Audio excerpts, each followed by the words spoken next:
Welcome back all to Roleplaying Unlimited presents Baldur's Gate Descent into Avernus. It's been a while since we've done this and we're glad to be back and glad to have you join us.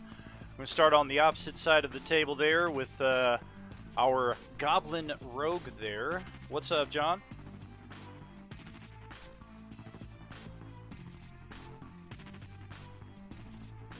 I think he rolled his stealth check right there, so he's not quite responding yet. What's going on, Dag? Say hello. Hey everybody, how's it going? And we also have our party leader, the Paladin, over there. What's going on, Don? I'm doing very well. Paladin, party leader, heart and soul of the team. Oh, he beat you to it. And joining me on this side of the table, we have Grulok, our half-orc fighter. What's up? To Don, do you feel in charge? Do you? The true heart and soul of this operation is here. Yeah, he's just joshing you guys, so no worries. Hey, sounds like our Goblin Rogue has come out of the stealth check. Say hello. Hi. Hello. And also on this side of the table with me, Nadir. Justin, what's up? Greetings and salutations. It's a fine day here in hell. Are you talking about in-game or in Las Vegas? Because it's 1,000 degrees outside. I mean, both work. And of course, I am the DM, Tragically HP, and we are gonna get rolling here with a very brief recap of just what we gamed that we didn't stream. When last we were streaming, the characters had just arrived in Avernus. They had gotten onto the city of Elturel. They were seeking the Grand Duke Ravengard. They eventually found the Grand Duke, and he's going to rally survivors in the city to present a unified bastion under his command. The party's former companion, Rhea, bound by the Creed Resolute, has no choice but to stay with the Duke in Elturel to defend it.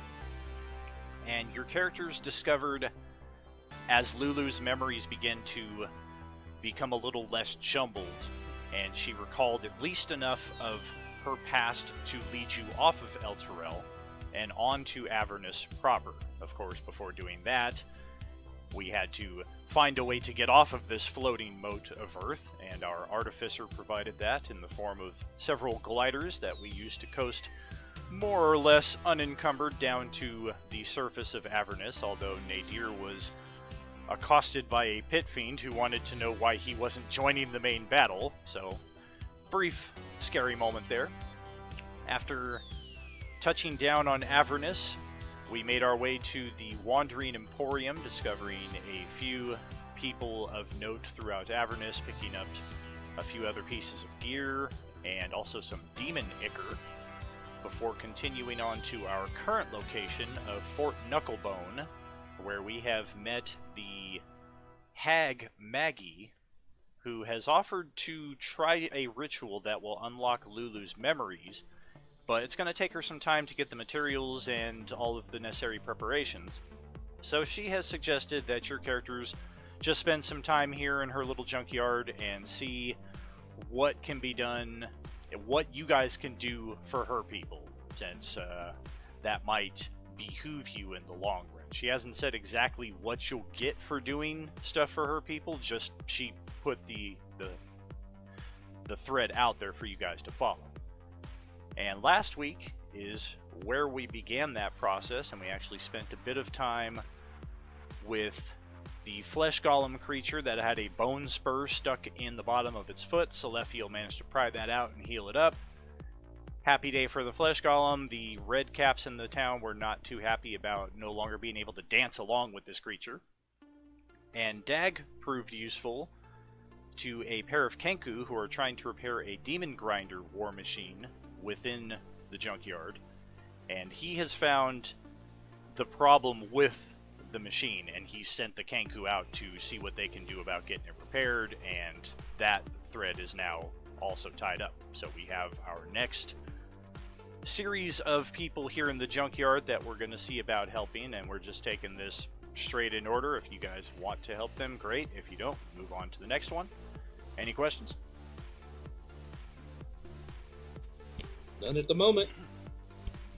All good. None from the assigned leader.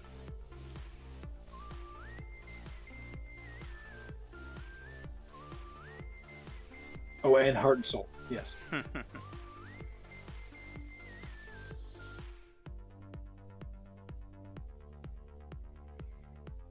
get my notes in order here.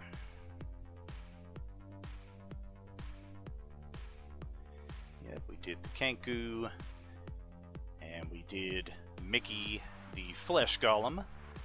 And up next are the imps, named Pins and Needles. And this encounter begins as your characters are wandering around the junkyard, seeking what you can do to help. And you notice every so often, I mean, a lot of eyes are on you as you're progressing through this area, but these two imps in particular are seemingly around every corner that you guys come to. No, they have goblin books. Like books made out of goblins, and Bernie says no.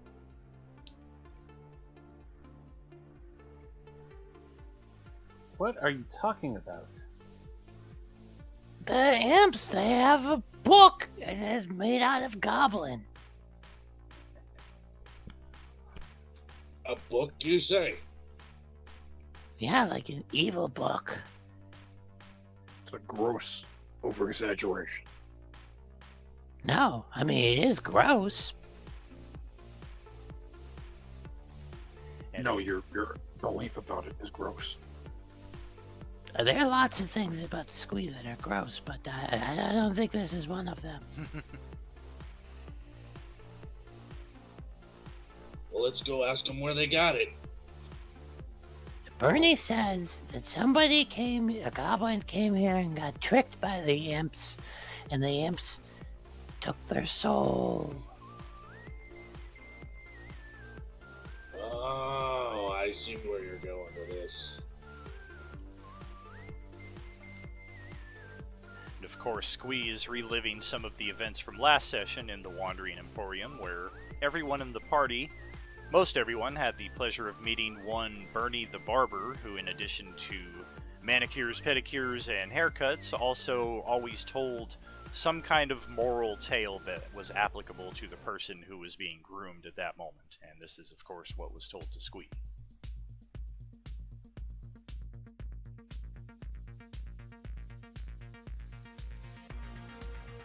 Are you sure it's not like human skin or some other skin? Goblin skin is very, very specific. Would it make it better for you if it was human skin? I mean, frankly, yes, it would. Squee will remember that. No. Being human skin does not make it better. Making books out of any intelligent creature's skin is not good. Well, I mean, there's a lot of them. That's all I'm saying. It's a lot more humans than everybody else. No, it's fair point. Squee knew Goblin before he became book was not what we would call intelligent life.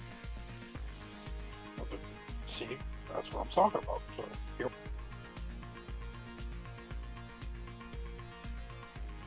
Yeah, most goblins aren't known for intelligence. However, Squee, you do quite well on your own. Yes, I squeeze the smartest goblin Squee knows. I do believe the imps and other devils, especially here, when they try to make a deal with someone, the means by which they make that deal tends to be of that being. So, if he pulls out a contract to make a deal with a goblin, it will appear to be made of goblin. I don't know if it actually is, or if it's just a magical quality of the realm, but that is what we can expect to see. That makes sense too.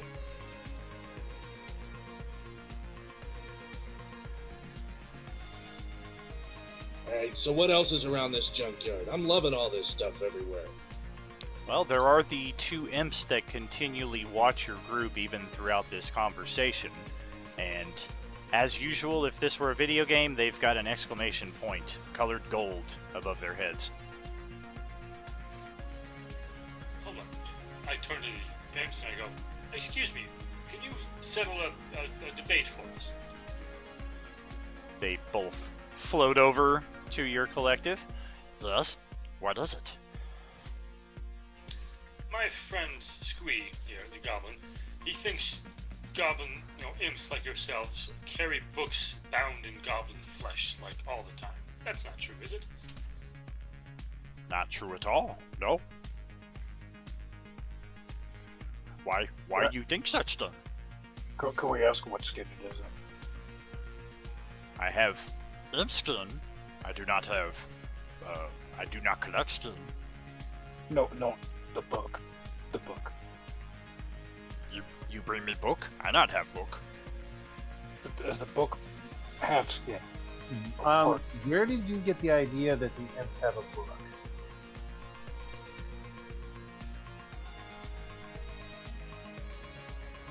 I just like to think that they would carry one.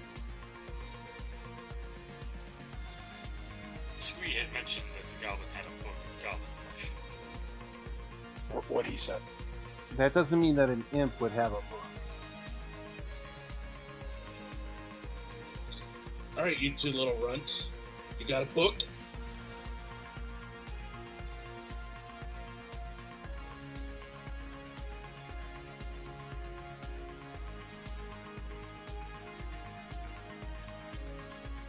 I see. So you're saying you don't know how to read?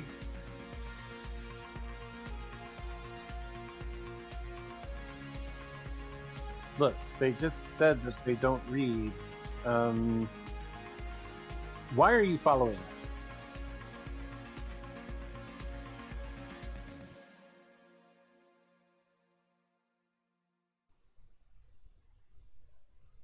Yeah, they both look at each other nervously before just kind of looking around, make sure nobody's specifically looking at your group, and they even go so far as to, you come over this way, and they like move just off to the side of the junkyard, so they're not like right in the middle.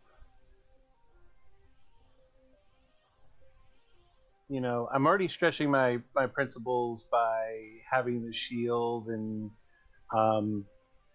dealing with these demons and devils because of my oath. If I go too far away from my oath here, you know, out of character, I may just have to choose a new oath. But yeah, if you guys want to go help the imps, you're more than welcome to. I will go to where they're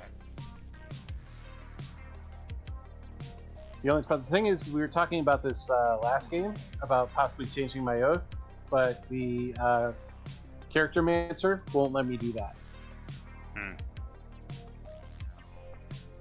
Yeah, it'd probably have to be a manual selection, but I don't know how that would play with the character mancer at all. So Right, it may break the character mancer. as Nadir approaches the imps, they both just kind of gather him a little bit closer, and they just whisper, You see that madcap over there?" And they're pointing at one in specific, but Nadir's like, "There's like 30 of them over there."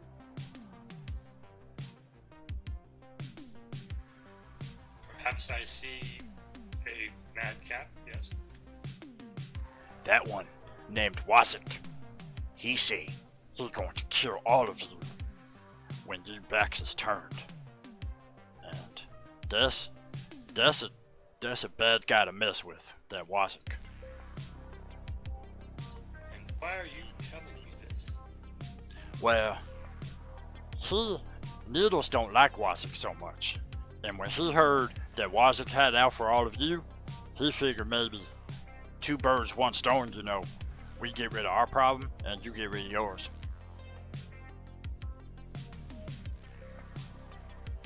But isn't there rules against violence in her camp?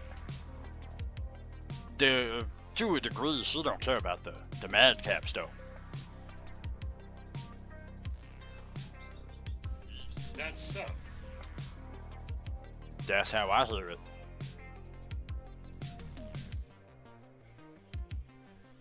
Is it just he that will attempt something with us, or does he have friends that will come as well? He roll with a big gang, so he might got some people with him. And go ahead and roll a Wisdom Insight in conjunction with this, Justin.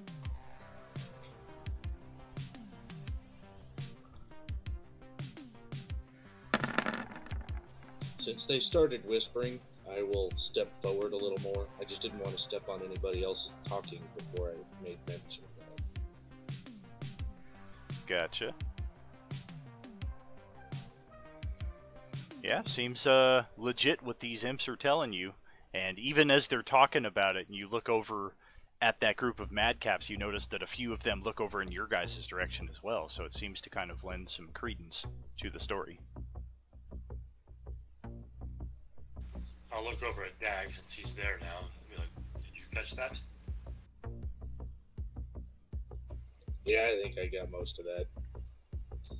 How far away are the imps? Are they flying? Are they walking? What's the deal here? The imps that are telling you this are right next to Justin. Like, they have got him in close so that nobody farther away than like 5 feet is able to hear what's going on here.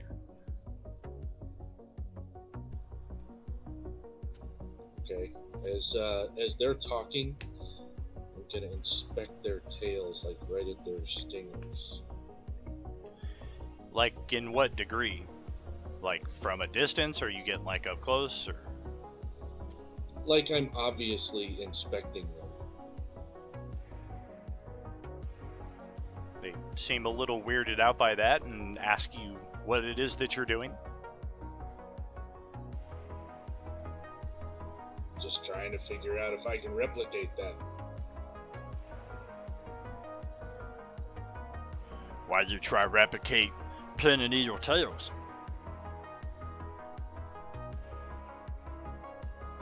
What is it your tails do?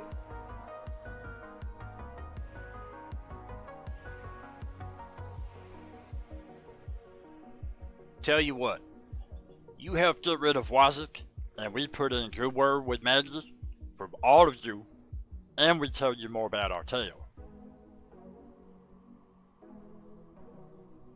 Yeah, I'm not that interested. With that, I'll kind of take a couple steps back. I won't look at them anymore. Well, I do thank you for your word of warning, and I will discuss our next steps with my group here. We will proceed with the knowledge you've given us. If it's a go, you come back and tell us, because we tell you when you find him alone. Make it nice and easy.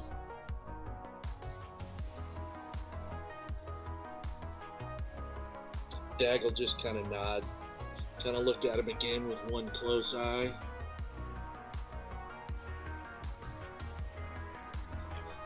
Nod my head at him and walk back to the room.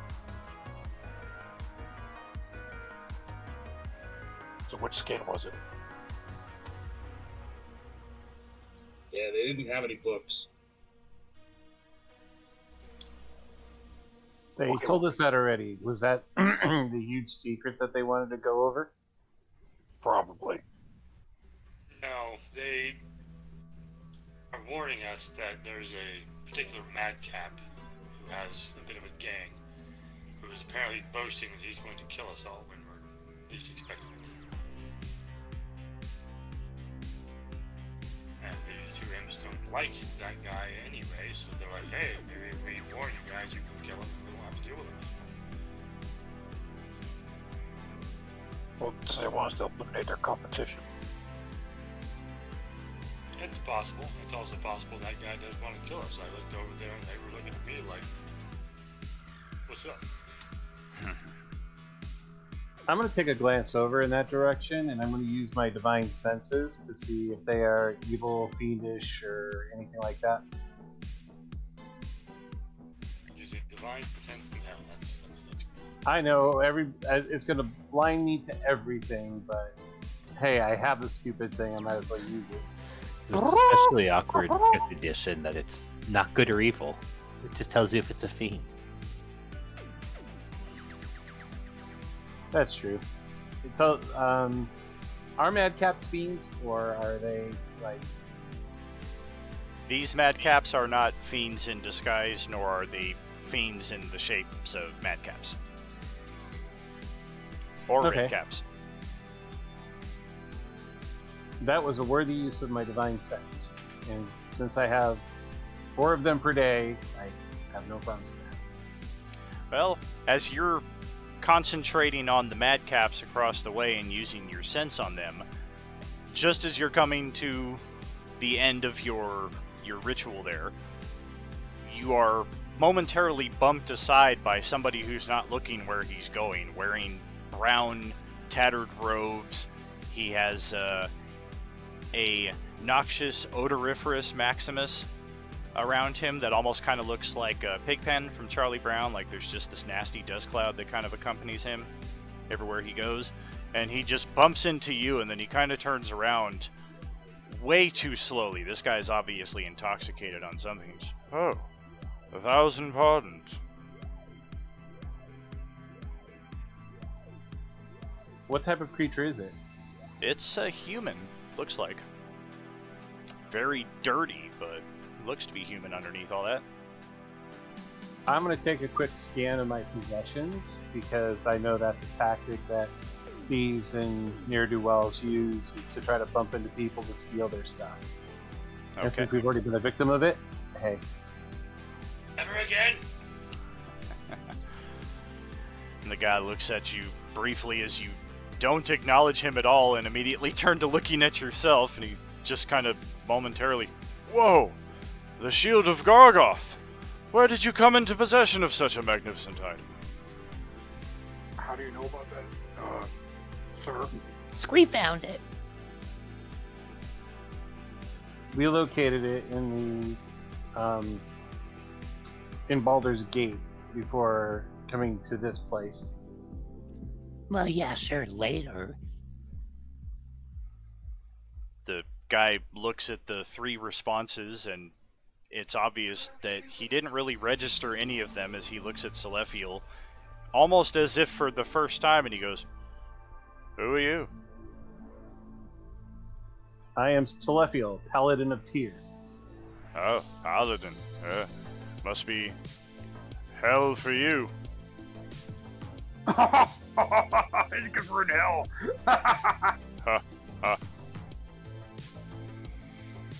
Did you get it? Sophil, he said I hell. got it. I Okay. completely understand. Yes. Good. Funny. He's a funny human. Who are you, sir? Me. Who am I? He reaches around underneath his robes and pulls out a piece of the cloth from the inside where it looks like he's written in some kind of runes, and also a smiley face as well, which seems to help him decipher whatever this nonsense is. Barnabas. You may call me Barnabas. Yes. Why are you in hell? I'm in hell, yes. Yes, we're all in hell. Do you have any drinks? Do you have anything to drink? Any ichor, perhaps? Ew. Wait, isn't ichor poisonous? Only in high quantities. In the right doses, it can be a nice way to take the edge off of this infernal... He just drifts off. Oh, that brings up What'd you question. get? Is Don's head still big size? Oh yeah, that doesn't look like that's going away anytime soon. So I glance at the left and go, yeah, Baker's perfectly simple. Yes. Get your mirth out now. That's, quite all right.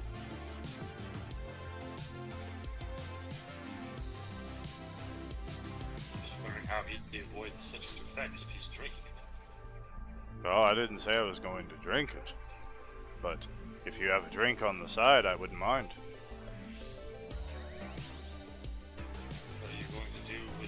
or There is a way to process it so that it is not quite so offensive. It only works some of the time, but whatever.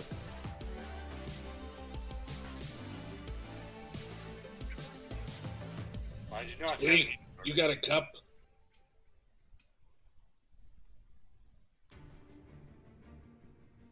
A couple of what? Just an empty cup. I need an empty cup. With that, I'll look around, any junk on the ground or anything, just something that'll work as a cup. Are you planning on getting him some Also liquor? in there. I have a little cup. You want the little cup? A little cup would be perfect. So Grulak will go in through his pack real quick and pull out his mess kit, which has like a small, like little cup, for obviously with it dented, beat up a little bit, but fairly clean, and he hands it over. Grulak's snifter. That's exactly what it's called. How'd you know? Dag holds it up, looks at it with one eye, kind of, yeah, this'll work. That's perfect. With I know, that, that's he why I gave reaches it. around his back, pulls out that jug of whiskey, pops the cork with his mouth, holds it, pours a little shot in that cup. Here, try this. After he puts the cork back in the whiskey and puts it away, he hands the little shot glass to the man.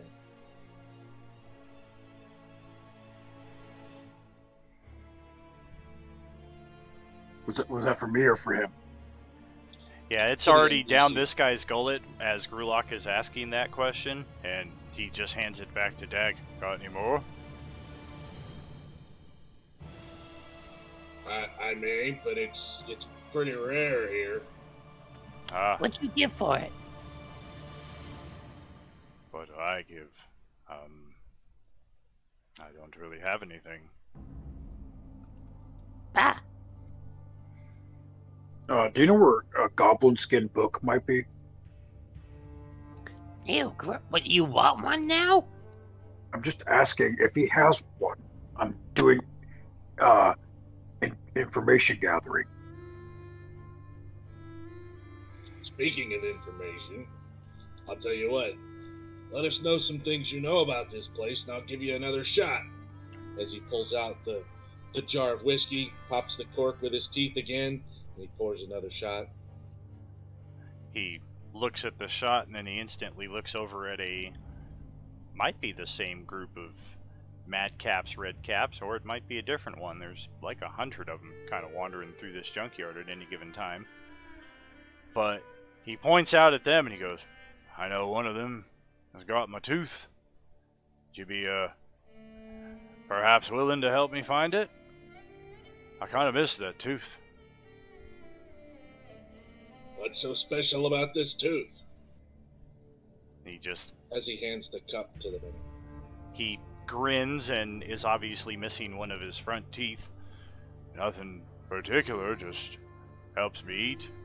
And they seem to have some affinity for it, but it's not theirs.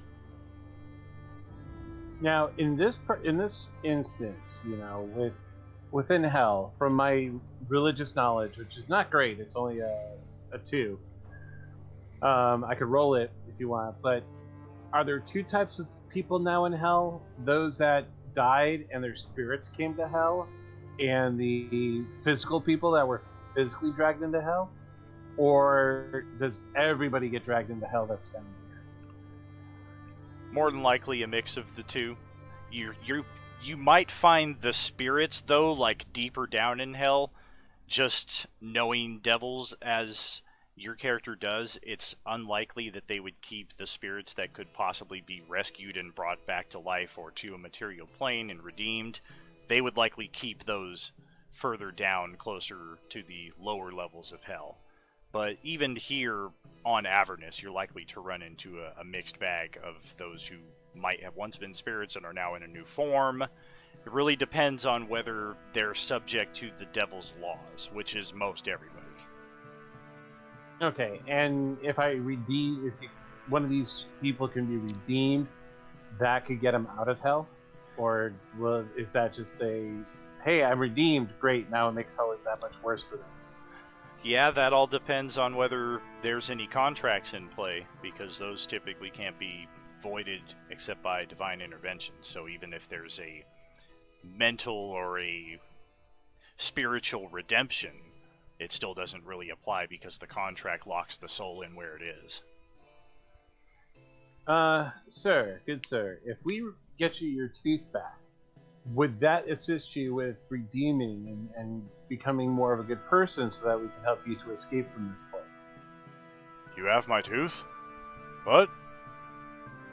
If we help you to retrieve this tooth, will the possession of it help you to ascend or help to right a wrong? It will right the wrong of my tooth being taken from me. They threw something at me, clocked me right in the lip, and my tooth was on the ground, and they were all over me, and before I knew it, they were running away and holding up my tooth. Why'd they throw a clock at you? Like, there's plenty of other weapons they could have thrown. It could have been a rock or a club, but they threw a clock at you. Where did you lose this tooth? I will assist you in locating this item. The clock. They threw the clock at my face, and that's how I lost my tooth. It was inside the junkyard here. A vile act that should be avenged. So we need to look in the entire graveyard for a single tooth? No. One of them red caps has it. And the red cap's one is dead. So why don't we, quotes, kill two birds with one stone and take care of the red caps? Or two birds with one clock. Anyway. Let me go talk to imps. I'll ask them what they know about the tooth as well. You know they're not going to tell you the tooth. I agree. What he said. They're not going to tell you. Might as well just. We're in hell. They don't tell the tooth. Yeah. You're feeling okay, Slaffield? You're not pronouncing your R's very well. Yeah, I think maybe he's drunk. Maybe this guy's drunk's rubbing off on him. Let's get a perception check from Squee.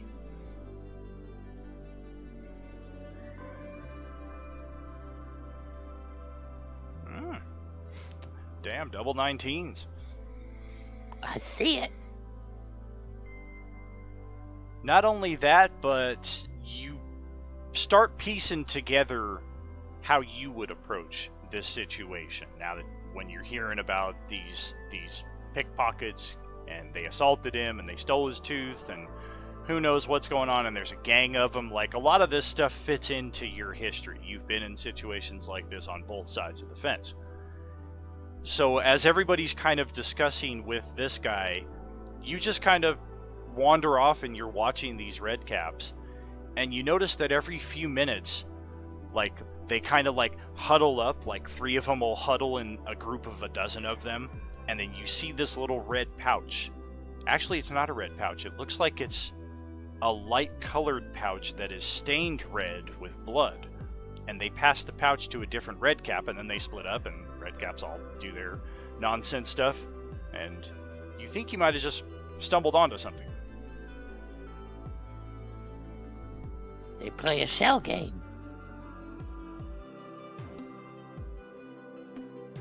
It did not help you, though. I mean, you have to go kill every red cap. What do you mean? Well, he says, oh, it was a red cap, and maybe he give a description, maybe a good description, I don't know. But it doesn't matter because they all move it around. I see. Alright. You keep an eye on that then. Always know where the P is. I mean, it went that way. Okay, Nadir, would you talk to the imps and find out what's going on with that situation. And as Squee also says, they are more likely a gang and they're more likely a thieving ring than anything else, so keep an eye on your possessions. We don't want to lose anything of value. Looking over at Grulak. Well, I don't think we'll lose him. He's pretty big. Yes, I'm very large, but yeah. Dag looks over at the man again. Says, all right, which one was the one that actually took your key? Me or Tooth? Does not matter.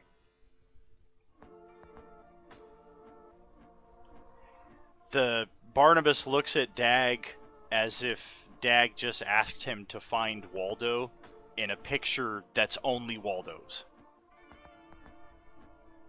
And the imps, as Nadir approaches them again, they seem a little bit irritated that this is why you're approaching them, because they feel it's the most obvious thing in the world. Obviously it isn't for your characters, because you've never encountered Madcaps and Redcaps. They're very specific about Wazik is a Madcap, and he rolls with Madcaps and Redcaps, and he wants you dead. That group of Redcaps over there that apparently did something with somebody else's tooth, they don't know anything about it, and they could care less.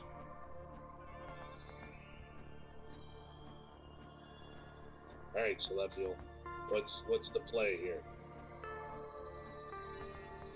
The play is, if the Redcaps are that disruptive to creating a more normal society within this area, and if we could help create a lawful society, we might be able to create a bubble of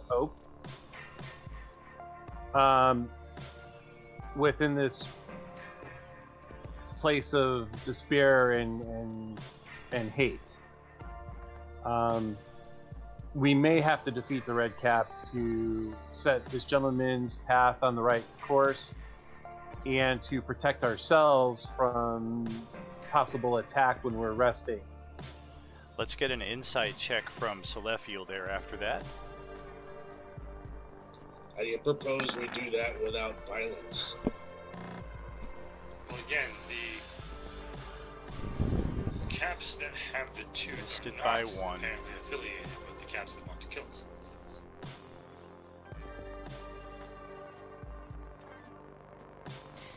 I mean, we could use a clock. It won't kill anyone.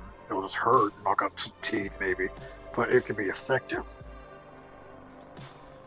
Yeah, nothing from that insight check. Play on.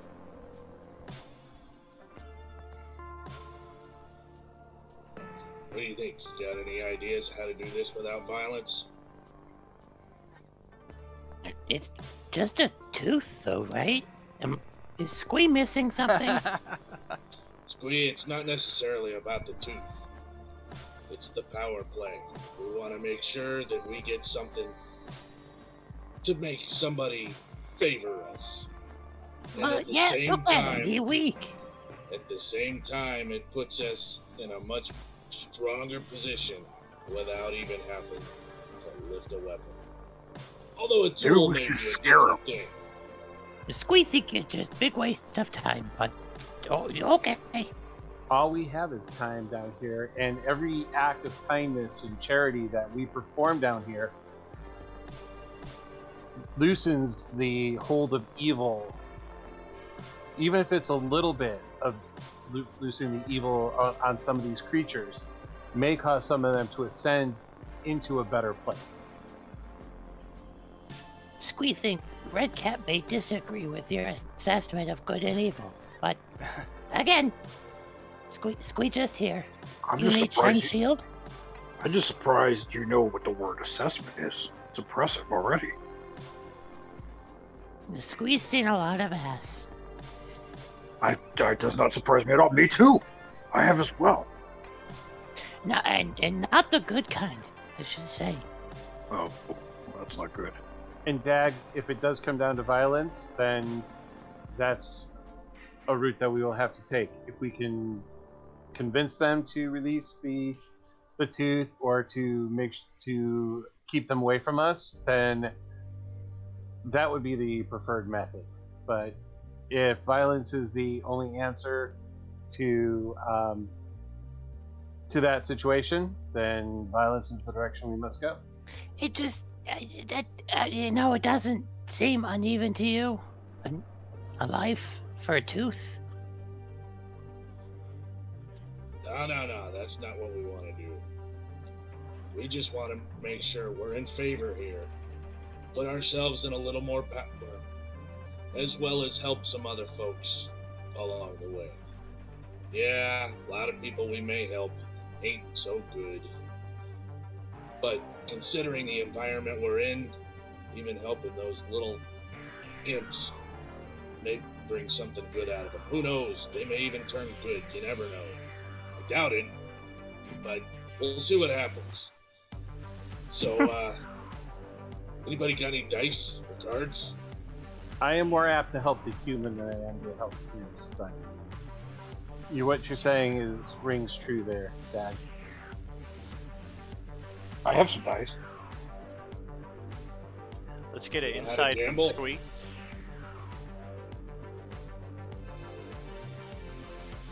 I mean, I throw some. They're bone Very dice. nice. Oh, that's even better. Yeah, our dice are not Knuckle being bones. kind to us today. Gerlach, you any good at gambling? I'm the best, perhaps, as if I play with bone dice. The best that's ever. Outstanding. Come on, let's go see if we can strike up a game with these red caps. Absolutely, it is all but one. This is the best way we can go with this. He pulls out the dice and starts shaking them all excitedly, ready to go, and starts walking with Dad. With that, we'll go over to the first red caps that Squee pointed out that had the bag. Assuming that's the tooth, we'll go up to him.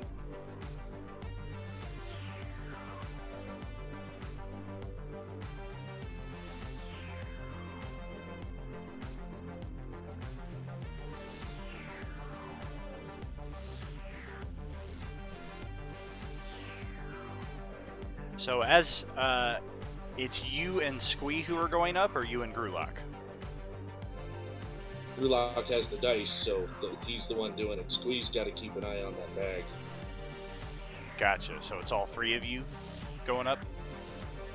Squee would definitely hang back because he's nervous. Yeah, I Unless would Lefiel wants to join in the gambling too, but he's a paladin. I doubt it. Yeah, I'm not going to gamble, but I'm going to watch for deception. Okay.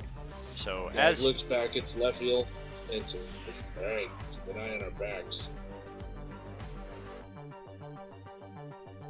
you approach the group of madcaps, a couple red caps, or you approach the group of red caps with a couple madcaps mixed in, rather, and the one that Squee has pointed out just kind of shuffles back into the rest of the crowd as four others kind of come up and step up to you guys as you approach them. They're like, "What do you want? Hello, how are you? What's going on? You got any beer?" Dag just kind of rubs his hands together. Alright, we're bored. There ain't much to do around here. You guys, up for some gambling? Name your stakes. What you got that's worth anything? I ain't seen much around here. We ask first, what you have that's worth anything. We got the dice. We called the game. What you got?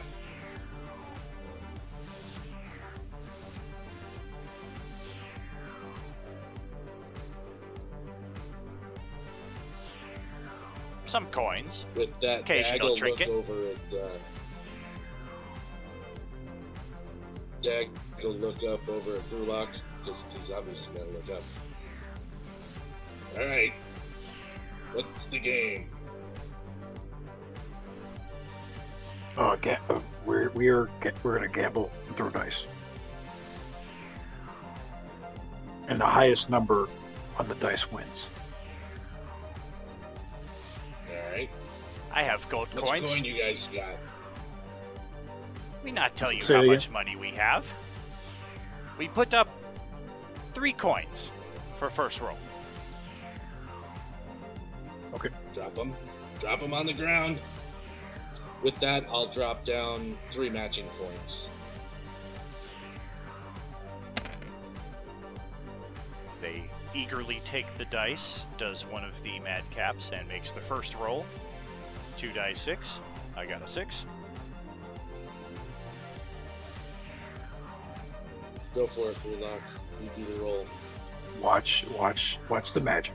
Oh, this poor roll. Oh, not so bad now. Oh, Tie goes to the owner of the dice. tie means reroll.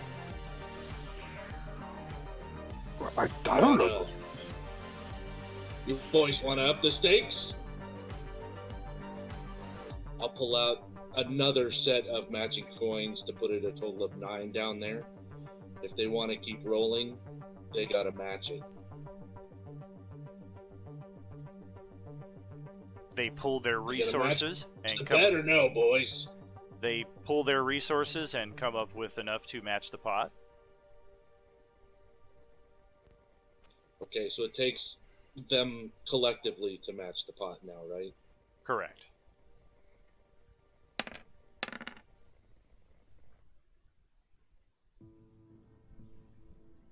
What you know about Sib? All right, Grulak, do your thing. Easy day. Grulak Lower wins.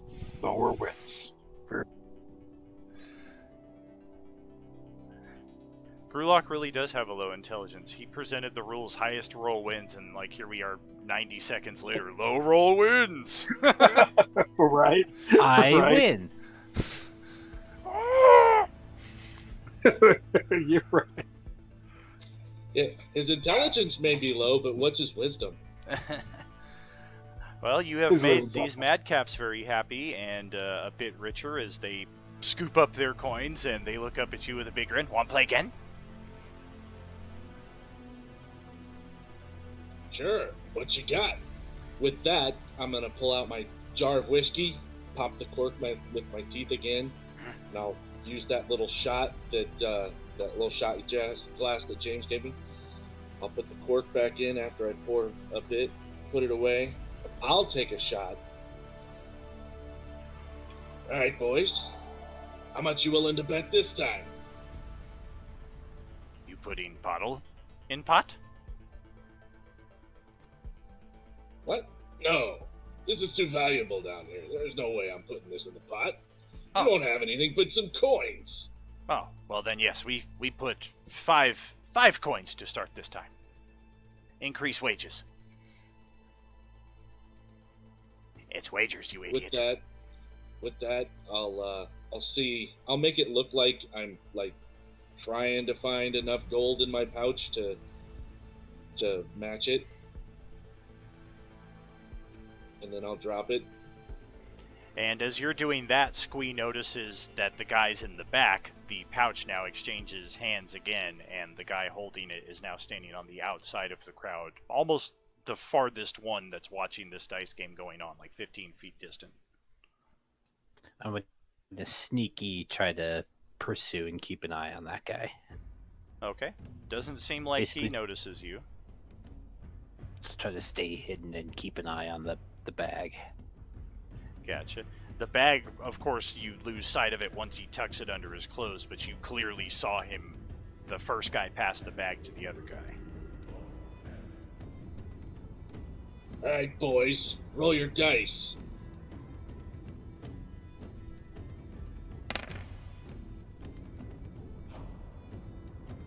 You guys should know better than to try and play a dice game against me, even if I am playing madcaps and redcaps. Your dice seem to never. They're always out to get us. Oh, yeah. Yeah. I haven't even used my physical dice in so long. That green money d20 that I have, man, that thing has to have rolled like 1,000 natural 20s in its life, and now it's just sitting in a bag for the last 5 years. Like, love me!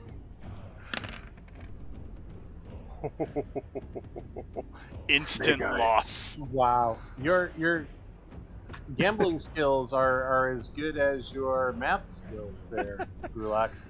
Thank you. Well, Thank now you. that we've lost a decent amount of coin here, I'm just gonna put the idea out there, which was always going to have some kind of hesitation involved, given who and what Squee is. But Squee has a thought in his head for a brief moment that I might be able to take this guy. Not like beat him up and like slice his throat, but I might be able to just. But Squee is typically not proactive about that kind of stuff, so again, there's a hurdle to overcome. What I was wondering is if it would be possible to try to have them hand the item off to me by like blending in the crowd. Or maybe trying to like intercept it when they hand it off between them. Oh, wow. And that's even a more blatant version, the latter suggestion. If you're blending in, I would say disguise kit and disguise skill, if that's even a skill. Otherwise, it's, what is it, deception? Disguise kit is a tool, so if he has the disguise kit tool available, then he would roll it as any other tool. And I think the disguise kit is going to give you like an advantage or your proficiency bonus or something to Correct, it has your deception. proficiency bonus. Right. Yep. So you could try it, but you might have better luck just trying to do a plain old pickpocket. But again, that's all up to how Squee feels his odds are here. Because if he gets caught,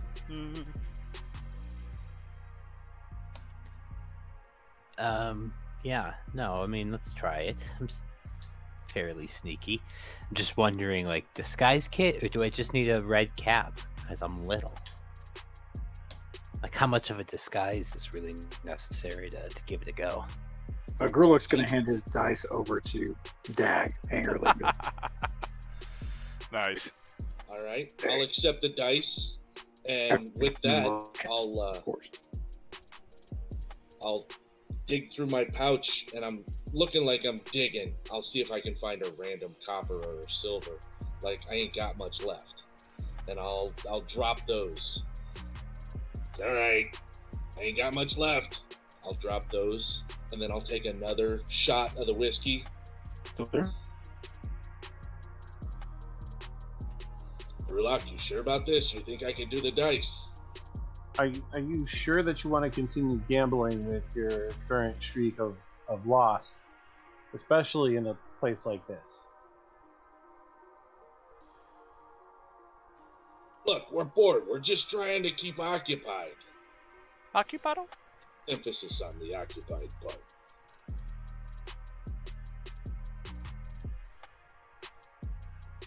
All right. Next, So you're how gonna much did challenge we? one of them to arm wrestling or something? How much did we put in the pot this time? I'm not really sure. We'll say 2 silver, 1 copper. Not 1 silver, 2 copper. Nope, we're inversion today.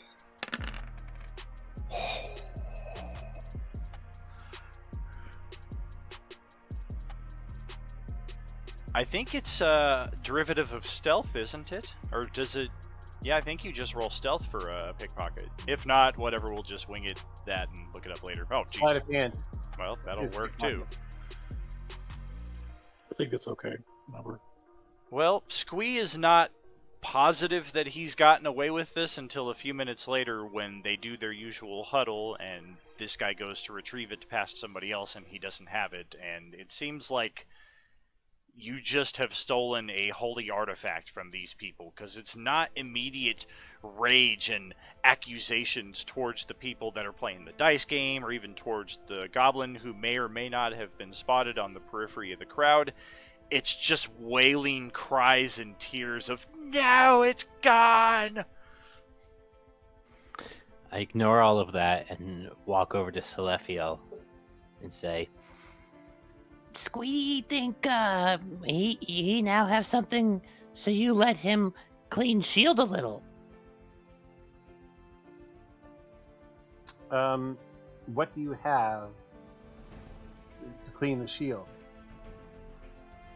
I hold up the rag that I've had since helping clean Bernie's barber shop.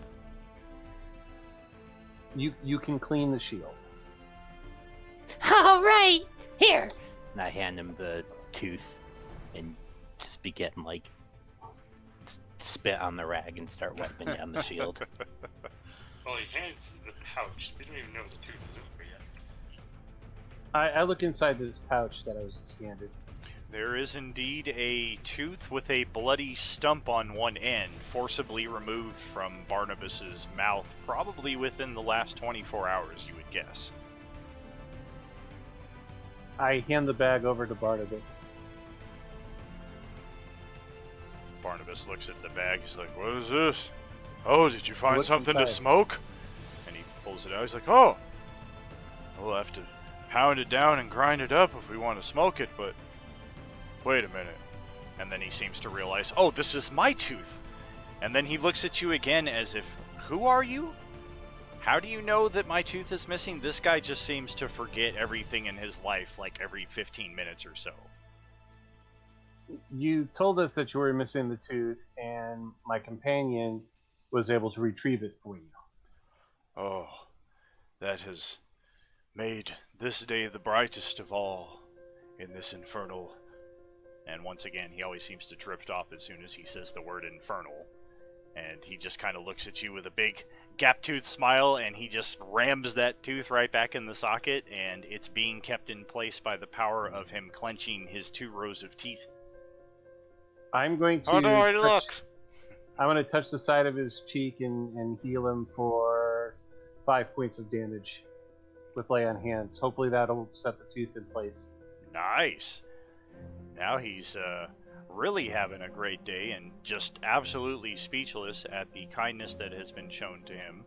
He doesn't have any immediate response to it in the here and now, but that will tack points onto the invisible chart of where you guys are at here at Fort Knucklebone. Go and be safe, and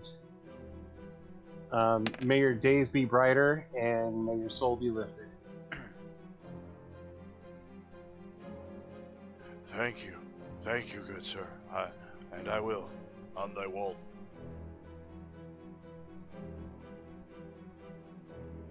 On the wall. And with that, Daggle like, "Hey, you threw the dice without even putting anything in the pot. That ain't legal." Are you talking to me, or who are you talking To the red caps and the little cacophony that's going on here, I want their attention back on me. You're trying to skim me out of money. What's wrong with you? And the one that threw the dice, I'm gonna get like right up in his face. What's wrong with you? I wouldn't trifle with him. You know what's good. The ones that are gambling right here don't seem as aware of the fact that the tooth has been taken. So, Dag's attempt at intimidation, let's see how that goes. Roll and intimidate. Can I do that as well, since I'm like behind him and kind of egging him on?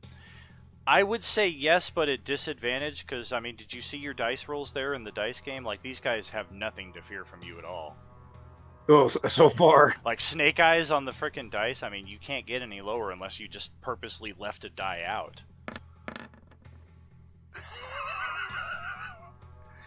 As evidenced there. Well, I would argue that if What is going Gulak is on? helping intimidate, then that's the help action, which gives him advantage on his intimidate. That's what I was thinking. Yeah, it's fair enough. I prefer that Dag be helping Grulok on his, so that we'll use the 7 instead of the 5. Right? Right? So, the Caps kind of look down at the combined coins, and they're positive that they put in their share of the pot, but somehow you have them on their heels enough that they basically double what's already in there. If you put in 2 silver and a copper, or they put in 2 silver and a copper, now they're throwing in 4 silver and 2 copper. Wasn't it 2 silver and 1 copper? No, it was 4 and 2. Oh, okay. So they fairly equal out the pot, as Dag is insisting. He'll still keep wagging his finger in his face. That ain't good enough. You tried cheating me. You're gonna have to settle this with the hag. With the Maggie? Sweet. Sure. I think you're missed a spot over here, and it may require a little bit more spit to get that dirt off of it. What? Oh, I'm so sorry. Continue performing these kinds of tasks. He is already trusting you, Squeak can hear as he is in possession of the shield.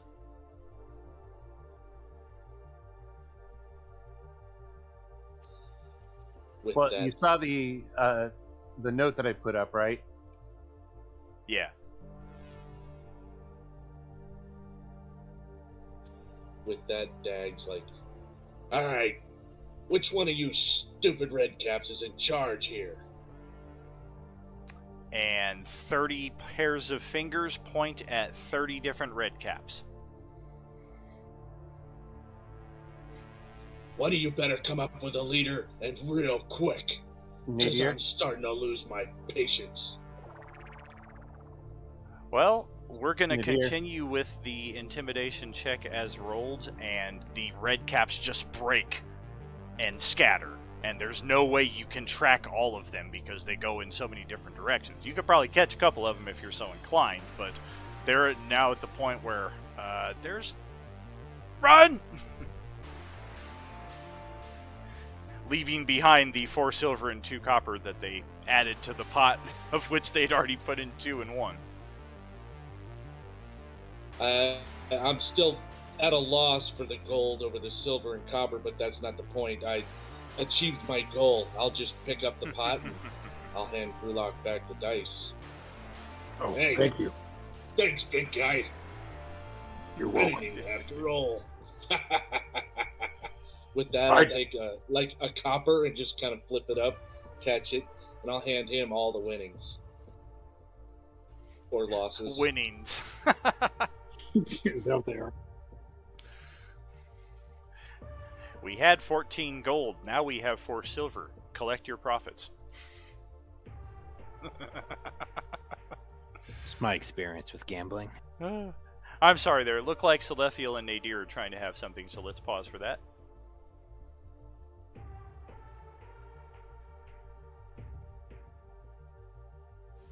Just type it out. Nadir, since the red caps have scattered, you may need to check with the imps to find out which one is, or which small group of them want us dead, so that we can make sure that we keep an eye on them for them during the rest of our stay here. Well, I feel like they have an idea that they want us to assassinate this Wasik. That's the kind of feel I got from them, and I'm not comfortable with that. I'd rather we stay prepared so that when they strike at us, we can just defend ourselves. I agree with you.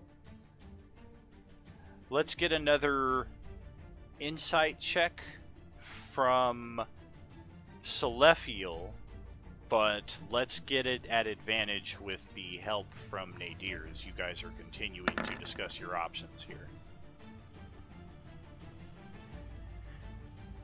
Advantage helps. Yeah, it does.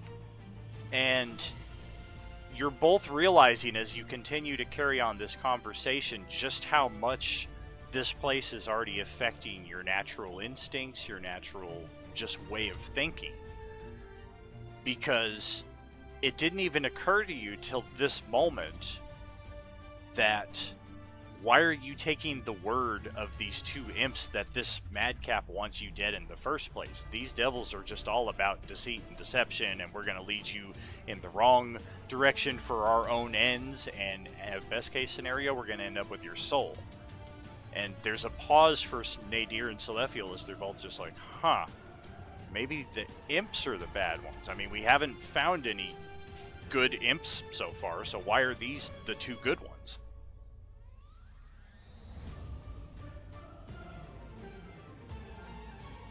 Perhaps we should look for this wasp and get story from the horse's mouth, if you will. That does sound like a good idea. I mean, yeah, this place is, um, it's weighing heavily on me. Indeed, I as well. We should take the rest with us, though, just in case he is hostile and decides to attack. We want everybody backing us up. Looks like we're getting some Very true. extra noise there on your feed, Justin. And as you make your way collectively to the group of madcaps, it doesn't take long to locate which one Wazik is. It's as simple as you asking, and they direct you towards the correct guy. And he's just sitting inside of his little hovel right now, stirring what looks to be hot water with dirt added to it for flavor. And he just kind of looks up at all of you guys at once. Yeah? What? We're looking for some information. What is your, do you have any issues with the imps that are around You talking about pins and needles? I look at Nadir. Is that their names? Indeed it is. They have heard some rumors about you, sir, so we wanted to see your side of the story. My side of the story is that their wings and their tails will decorate the walls of this small home in due time. Anything else?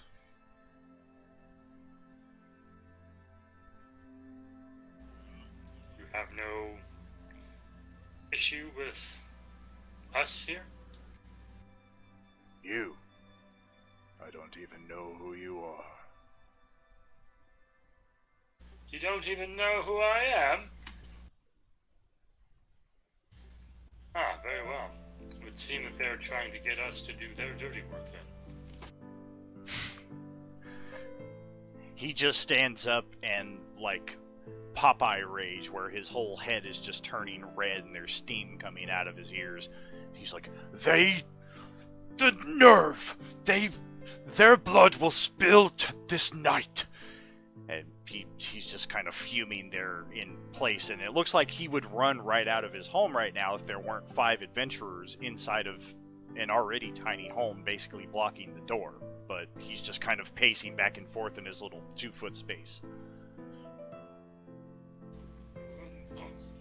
Calm. Don't make any rash decisions. They might be expecting you to do that and have a trap laid for you. I'm wise to their traps. No more. This eve, it ends. We, Nadir, we should not take part in this civil matter between the two of them. Civil? You call setting me up to fall into a big bin of shite civil? No. Civil as in internal between the two of you. He looks down at his stomach and clearly doesn't catch what you mean by internal, and it looks like he's just going to be focusing on that for the next few moments. Well, I wish you the best of luck in your revenge, sir.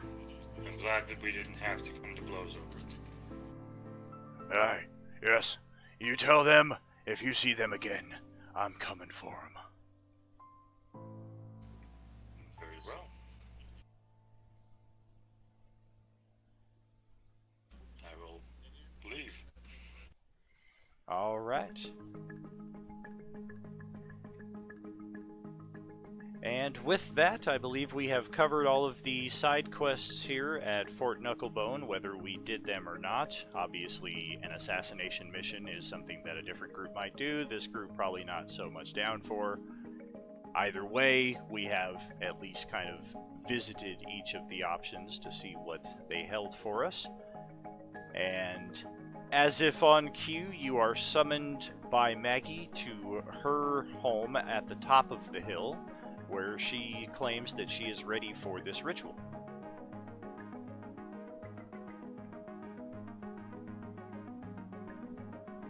Okay. Let's go. Excellent. And she has created a fiendish circle on the ground just outside of her home and arranges several comfortable black cushions at the center of the circle. She directs Lulu to rest on the cushions at the center, which Lulu kind of seems inclined to do, but she looks over at all of you first before just like flying right into the circle. We will be here to protect you if anything should go wrong. With that Arcana check, I'm kind of examining what she's put up there, see if I can figure it out. You do understand. Oh, go ahead. What was that, Jason? I'll do the same.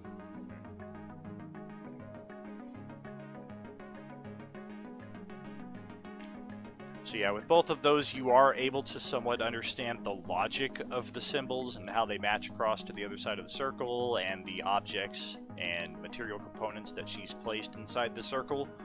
But the ritual itself is not a spell that either of you are familiar with, so you're not able to trace the incantations to something that you are familiar with. But we can tell the general intent of it.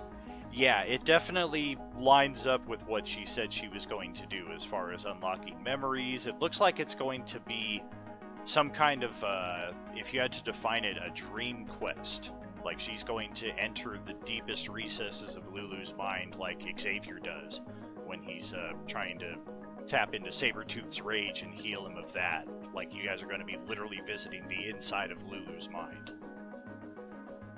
Okay, with that, I'll kind of examine it and nod. Say, I do believe I understand the principles of this ritual, Lulu, and it should be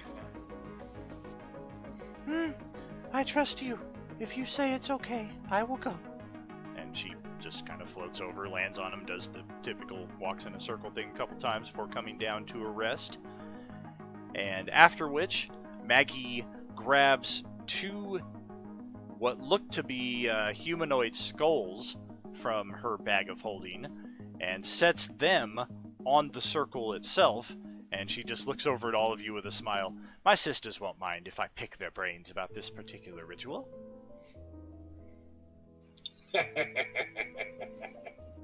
Okay, where are they? And she ignores she ignores that and directs all of you to take up places within the circle as well at equidistant positions. I go immediately. I'll help to guide people where they need to be before sitting down myself. Okay. Jangle goes. I will Obviously, you have definitely a go. sense of humor. Maggie has a nod of appreciation at Nadir as he's assisting people, and she can tell that he is familiar with some of what she's trying to do here. And Maggie tells you all, you want to make sure to keep your eyes closed throughout the entire ritual. Opening them for even a peek could destroy it for all of us, and we'll have to start all the way over. It should take about 10 minutes. During this time, everyone within the circle will be joined by a telepathic bond. If anyone leaves the circle, the ritual will be interrupted, and we will have to start over. Don't open your eyes, don't leave the circle, no matter what you see. An incomplete ritual will give us no insight whatsoever. Anything that we might learn throughout the process will be purged from our minds, as the ritual is not completed. It's very easy. Perhaps ointment we could put on our eyes to keep them closed. Can't see. It burns. It burns. It's your feet. Are there any questions? Would it Nope. bother you if one of us stays out? If you can find a replacement, the ritual does require this number. Well, I guess that's our only choice then. Squee has a question. Do you have any snacks? Zephyr will keep watch, Dag. I may have something that will satiate your appetite after the ritual is concluded. If you don't mind. Oh, all right. As she initiates the ritual, you can sense the telepathic bond forming between yourselves, the hag Maggie, and Lulu. Your eyes still closed, you sense a brilliant flash of light and then darkness. A tingling sensation sweeps over your bodies as vibrant rainbows appear within your minds. And then you see Lulu's first dream unfold. You notice, though, that Maggie isn't in the dreamscape with you physically, if physical is even the correct terminology to use here, but you can hear her disembodied voice in the ritual, which again plays in with what your Arcana characters know about this ritual. She's not going to be inside of it because she's on the outside casting it.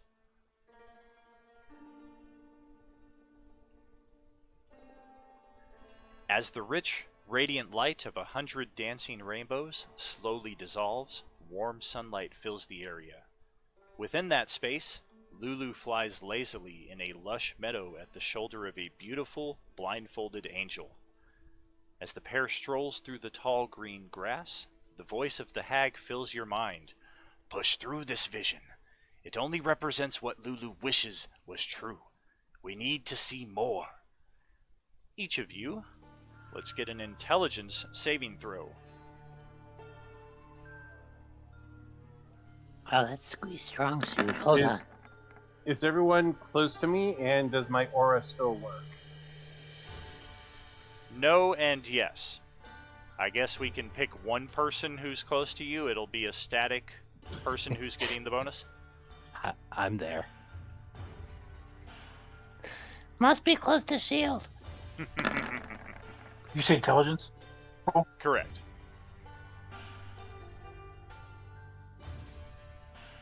Okay. About the average for the evening? Yep, mine is 7.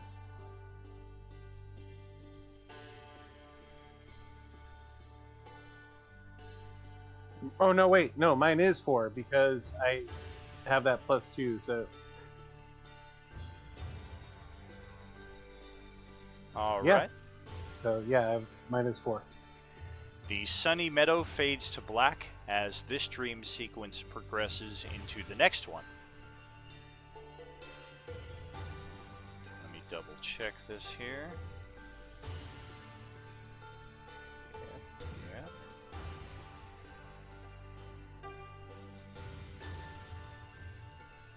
A flame-encircled battlefield appears on a barren hellscape.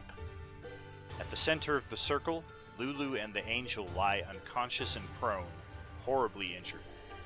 You see yourselves standing in defense of Lulu and the angel, facing outward as 6 small spine-covered devils creep closer. In the distance, a formation of battered and retreating human warriors disappears through a portal. "The devils!" hisses the hag's disembodied voice. "You must defeat those devils!" At this point, the spined devils rush the center of the circle where Lulu and the angel are unconscious and prone. Your characters should be at... Yep, you're at... well, Squeeze hit point value can change, as can Nadir's. Your Dreamscape selves are at full hit points.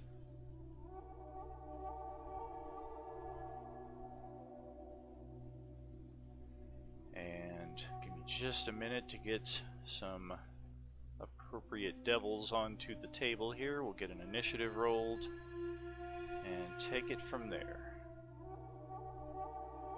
The same aura also gives a +3 to initiative to those within 10 feet of me.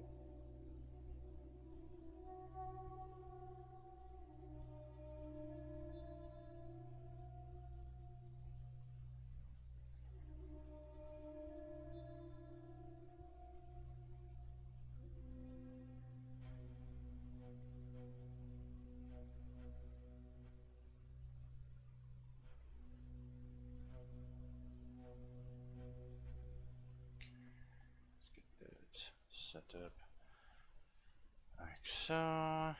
Yep.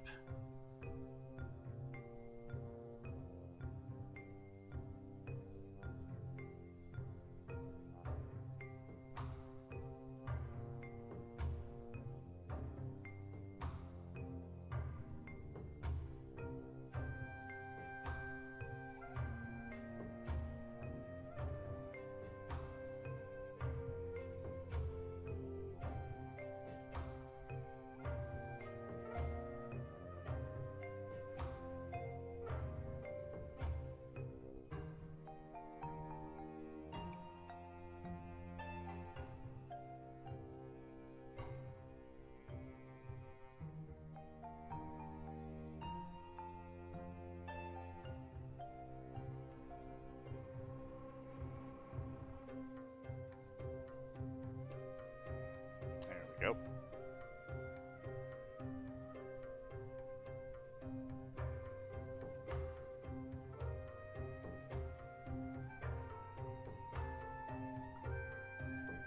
Come on, Daniel. There we go. Okay, we're just going to have a rough facsimile of the circle here. And we'll use Zephyr as the fallen Lulu and the angel. So that is who I will be targeting if I am targeting the horse. And we have our initiative with Celestial at top, and then looks like I'm going to get a bunch of turns after that. So let's see what you can do to at least maybe thin out their numbers. Thin out their numbers. Help! Why am I here? Why am I in front? Yeah, exactly. You're just on one side of the circle, and all of a sudden these things come rushing in. And I'm going to use Divine Smite. Is my mage armor active in the dreamscape? It is. Very good. Ooh. Are my spell slots where they're at as well?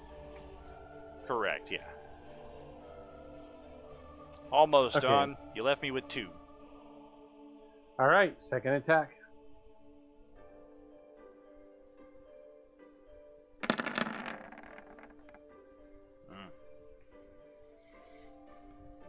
My AC is a 13. All right, well, that'll end my turn. Okay. So the Spine Devil that is on you will remain on you. I'm going to have these 2 devils come here and attack the helpless pair in the center. One of them has just crossed your threatened area, Celestial, so you will get a free attack. I'm going to approach Nadir with one of them. And the ones at the periphery, we're going to go after Dag. And we're going to send another one at Celestial there. Okay, so that's a hit. Okay, 13 damage in my attack of opportunity. Got that. This guy here, 2 squares south of you, is down about half of its hit points. So, few attacks now on your characters and the helpless ones.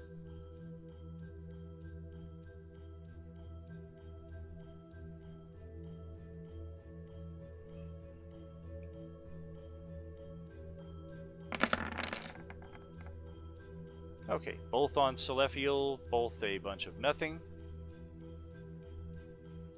And same thing on Lulu. One of those will hit for a bit of damage. Same thing on the unconscious angel. Same deal, only the fork is going to hit on that one. Actually, no, the bite will as well with the advantage for being unconscious. And same attacks on Nadir. I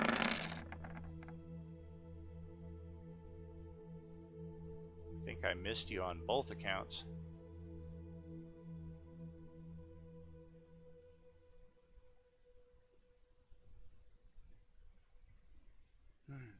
Or does a 17 hit you? The one on the south would have a flank advantage there with the one on the north.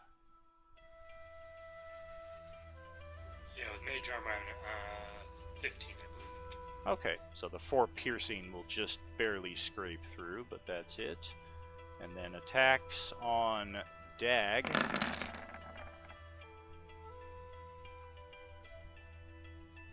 think the 19 might? Yeah, looks like the 19 is good.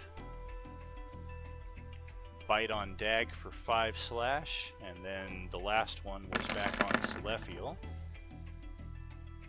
Wow, what a terrible crit. But it'll hit. Should we record our hit points separately?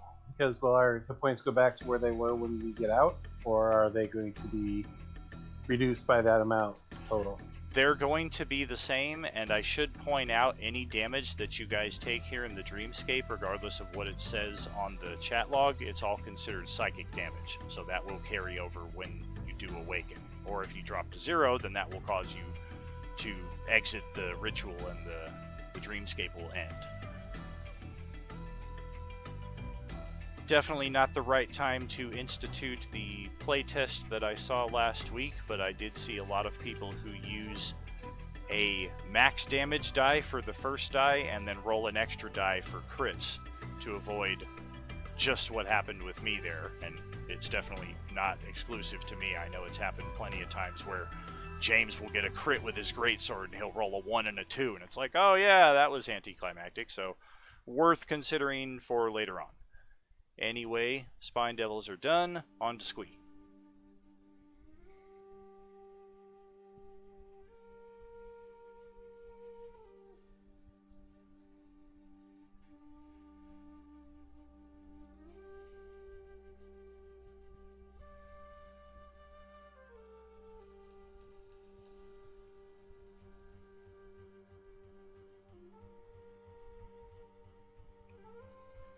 $14 is going to hit, and is the sneak does apply because you have the adjacent ally, correct?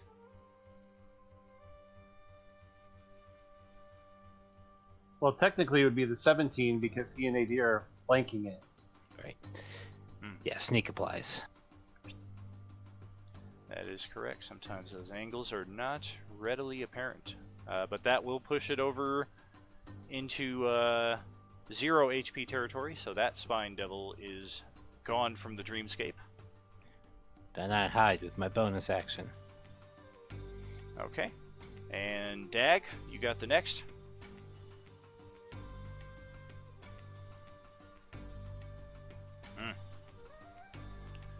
Very quick on the draw, but nevertheless a near miss on the 11. Hold still, you stupid spiky thing. I believe you have extra attack as well, or am I incorrect?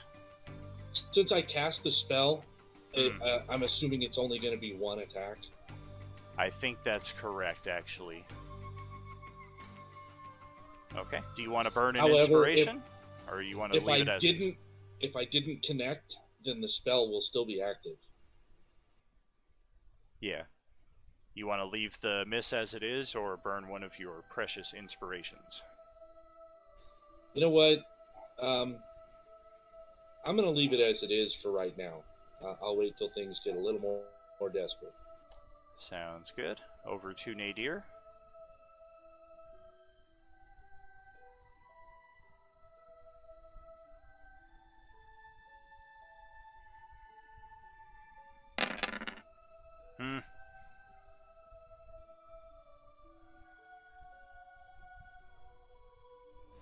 So I hear a thunderclap because there's 2 guys next to me.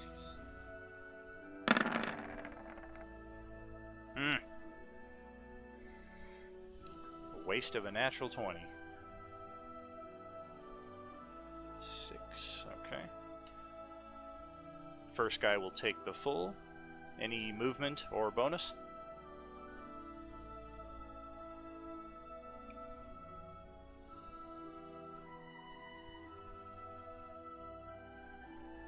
Just to kind of sidestep there, and that's it. Okay. Over to Grulok to end off the first round of initiative. Okay, moving right over here between these two. If you see that.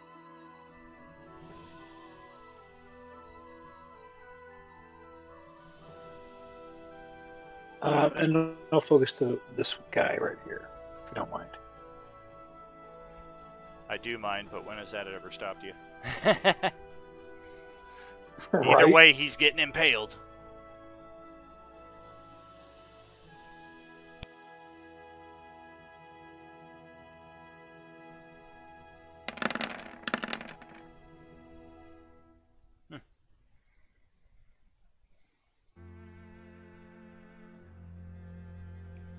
And with both of those attacks, that will finish off that particular Spine Devil. 6 seconds in, and only greenskins have kills so far. Very true. Yeah. Any further movement? Yeah, because I can still move and not incur an attack, right? If I move past them to the south. Yeah, as long as you stay in his threatened area and don't leave it, you can run in circles around the guy.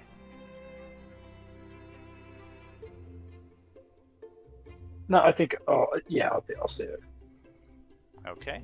Let's go ahead and wind it back to the top of the initiative there for Selephiel. Alright, first attack on the guy with 2 hit points.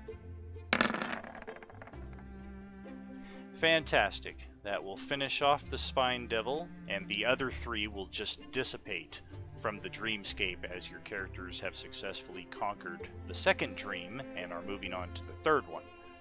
The third dream we will save for after our 15-minute break. 7:35 now, so we will be back at 7:50. Enjoy your break, and don't go nowhere. We'll be right back.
We need to make that a t-shirt.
Welcome you drink back. that drink. Welcome back. We are here on our Tuesday night Baldur's Gate live streaming session here, continuing on with the Lulu dream sequence.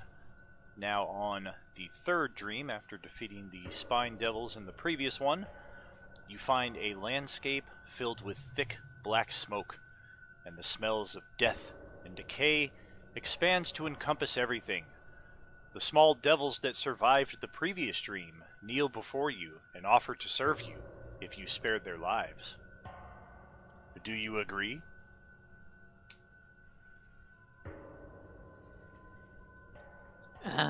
No, Squee served lots of people before. Squee not need new master. I only served one. I served here. That's gonna be a big negative for me. Is Lulu and the Angel anywhere to be seen, or is it just us? It's back to just you guys here.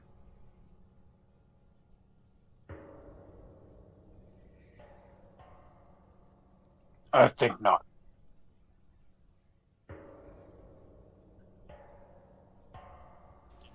serve us best by ceasing to exist, you devils. All right. And once again, the 3 surviving devils fade into nothingness in Dreams 2 and Dreams 3. Dream ends and fades to black as we continue with the 4th sequence, in which you wander a vast barren landscape of utter devastation. Black sludge rises rapidly out of the ground, enveloping your feet and gripping you tightly, overwhelming you with a horrible sense of loss. "Don't let the sludge consume you," says Mad Maggie's disembodied voice. "You must push through her defenses. She must look." I'm going to have each of you get an initiative count here. I'll just move Zephyr out of the way, and we'll get another quick initiative here.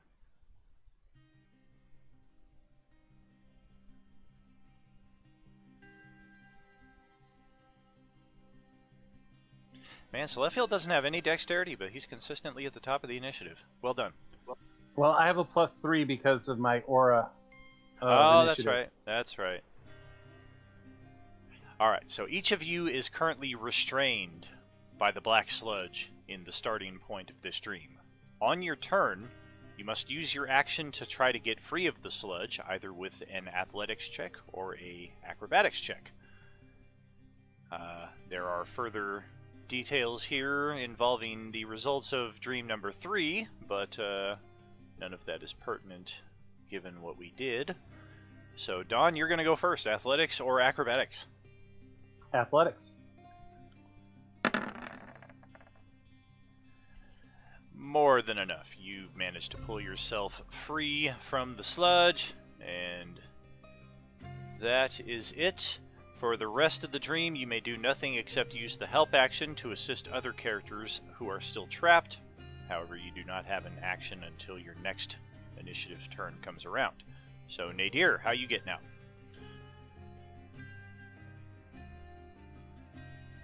Can I just fly out?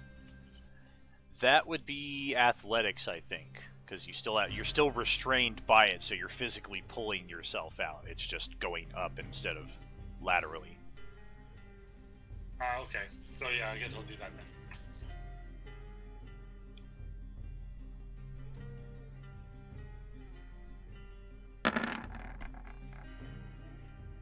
Also, pull yourself out with no issues. And Squee, who is already up to his chin, let's see how you get out. And just like that, Squee manages to juke the sludge and walk on its surface casually to the side. Rulak.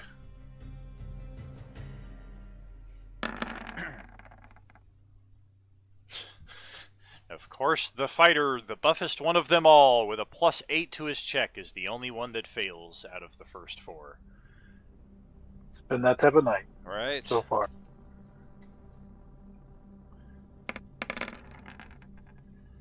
Yeesh. Alright, Grulok, you're looking at 32 psychic damage as the sense of horrible loss intensifies, and you have a brief glimpse in your mind of parallel universe Grulok, who accepted the devil's offer if he but spared his life, and that devil returns here to help pull you from this sludge. Alas. Dag, what do you got?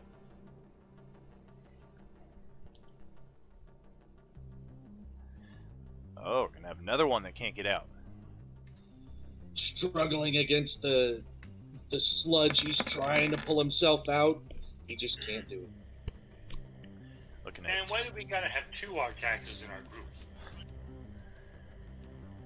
Looking at 21 psychic damage there.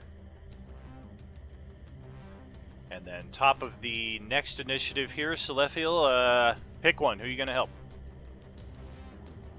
I'm gonna help Grulok.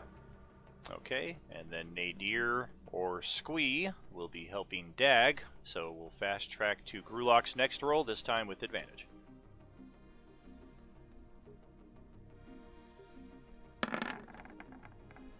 And it was not needed as you pull yourself out. Dag, how about Come on, you? Artax. Come on, Artax. Thanks for the help there. Very nice. You have all gotten free of the sludge and continue into the 5th and final dream sequence here. If you make it through this one, you got it on the first try. Does anybody remember the reference of our text? I'm the one that made it, so yeah. Yeah, Justin just referenced it. Oh, I just referenced it too, and I didn't hear yours. Yeah, like 2 minutes after Justin did, I just kind of ignored both because I didn't know what it meant. I was like, all right, proceeding. Never-ending story, baby. Never-ending The story. horse. Yep, the horse that drowns in the sorrow. Yeah, the swamp of sorrow. I last saw that Traumatized movie. all of our childhoods. I last saw that movie 37 years ago. I remember very little of it. Wow. Yep, it was one I never picked up as an adult. Maybe I will give it another try one of these days. I didn't dislike it. It's just one that I've never been like, I want to watch that movie someday. Dream number 5. Classic. Right there with like Last Unicorn.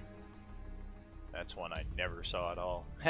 Same thing with Dark Crystal and a lot of those puppeteer 80s D&D movies. I just wasn't watching those back then, I guess. Oh man, I love Labyrinth. I always feel it's kind of like Dune. Like, if you didn't watch Dune back then, if I tried to watch Dune for what would be the second time now, I just have no appreciation for it. And it was the same thing 10 years ago plus when I watched it for the first time. I was like, this is what everybody been raving about? This movie's old. Yeah, it's bad. The acting is terrible. Yeah, what's the new one when it comes out, though? Yes, that I'm interested in. I'm eager to see what they do with this next one. But the old one has Patrick Stewart in it, man. Yeah, you'd think that'd be enough. Alright. Lulu rests on a black cushion at the center of an inky void. She is unconscious and alone, a beam of brilliant white light shining down upon her. Next to Lulu, a large gleaming brass spyglass rests atop an ornately carved tripod. Lulu awakens and looks peacefully around her. Seeing the spyglass, she approaches it, pressing one eye against the eyepiece. Lulu then steps back suddenly, eyes wide, mouth open, her face alight with excitement. She cries out, "The sword! The sword! I know where it is!" And the dream ends with all of you and Lulu waking up in the ritual space. Lulu is very animated and excited, unable to contain her joy at rediscovering what she believes is the location of the Bleeding Citadel, as she calls it. And she's instantly like, you guys are still like, you don't know how you got from standing with eyes closed to now kind of laying as if you were sleeping with your eyes closed, but you guys are still barely getting to your haunches as she's like flying around. Come on, let's go. That not sound like fun place to go. Settle down. We gotta get our dwarves in a row, so to speak, before we proceed. I glance over at the hag and say, everything a success then? Yeah, she's, if you had to describe it, this is a hag experiencing the afterglow. She is just oozing contentment all over after having been a part of this experience. And she looks over at all of you and nods. Thank you. That was exquisite. The agonies of such pure suffering, the likes of which you never experience firsthand after so long in this hell. You have quite a journey ahead of you, it would seem. I offer her a cigarette. She takes it. Then we must be off. You have done not only a good thing for me, but for my madcaps, my redcaps, my kenku, my flesh golem, Barnabas. I have heard much of your exploits these past few days in my junkyard. You guys are like, days? We've been here like a few hours, but you never know.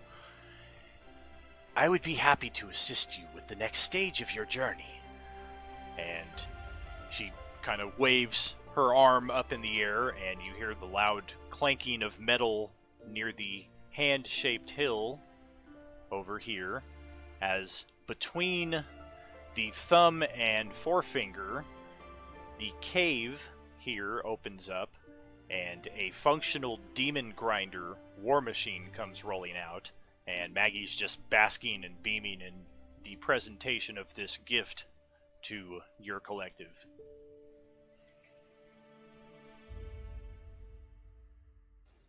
Whoa.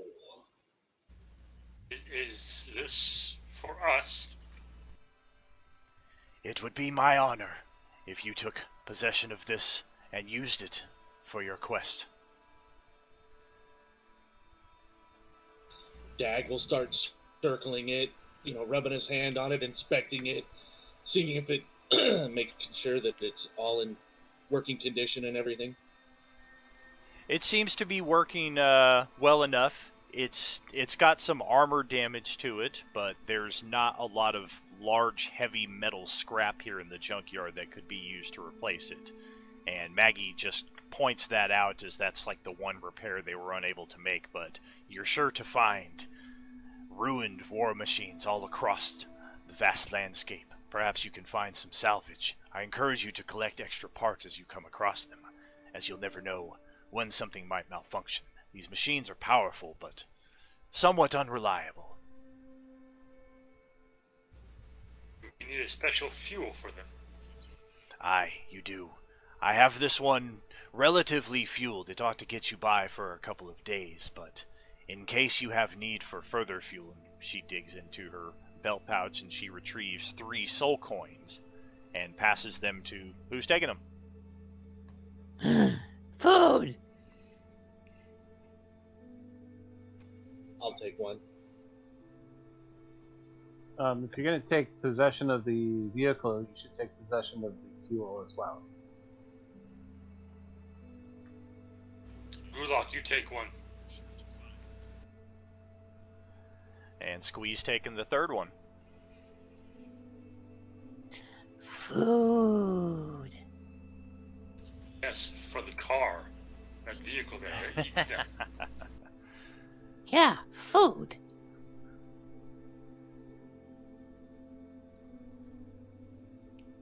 I note that your group has weapons of decent magical caliber, so I'm not certain how useful this would be, but in my experience, a backup or two is always handy.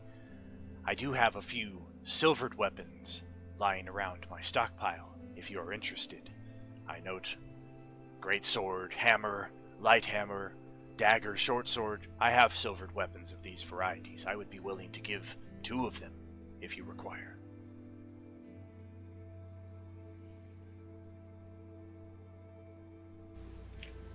Dag, what do you think? Should we get some just in case? She's got a point. Backups are always helpful.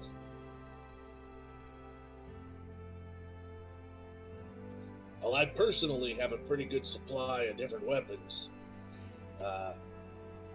Who else needs something to back up? Brulok, you good? Oh, I'm go. Squee, how about you? Squee like shiny. Gulak, your halberd, is that just a normal weapon? Long gone and sold. Perhaps if we could find a silver halberd, you could use that as a backup for you.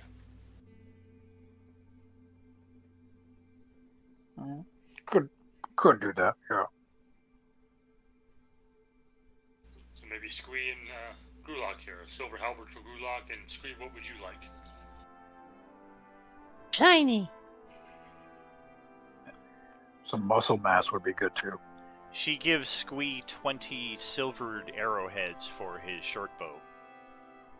Oh, Squee got the most. And James, go ahead and add silvered halberd to your sheet. You may just have to put a regular halberd and put silver in parentheses. I don't know if it's actual. If it's an actual classification in the SRD, it might be. Not a problem. I'll go include it. Very cool. Stupid orc only got 1 silver thing. Squee got 20. That's Good right, for you. Squee, you win. Huh? What? That's right, Squee, you win. Oh no. They heard Squee's thoughts. Suddenly they've all become psychic.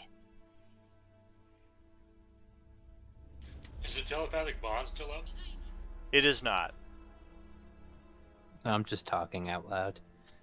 Yeah, I know. I was just gonna, use that if it was. I'm certain that you've been here long enough to know the obvious benefits but the disappointing nature of my third gift to you. And she has a sizable bag, 5 of them actually, as she has some of her Kenku and Redcaps come over to deliver these to you, and you're like, whoa, big gift! And then you guys open the bags, and it's 14 packs of garbage rations. I mean, they'll keep you alive, but just the thought of having to eat all that is like, ugh. Oh. I'll eyeball one of those red caps. Was it you that cheated me? Yes, I thank you for your gifts, Maggie. This is quite generous. Feel free to return to Fort Knucklebone anytime if you have need of security. If your machine is broken and you're able to limp it back here, I have people that might be able to repair it, though.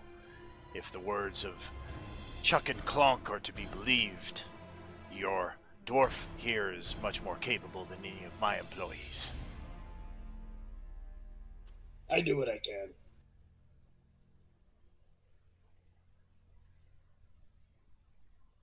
How fast is the vehicle compared to my horse? Let's break out the rules for the war machines. It's going to be a new appendix here. Box. GM notes only. Oh, also, were the people that took damage in that sequence, are they still damaged? They are. The psychic damage does carry over.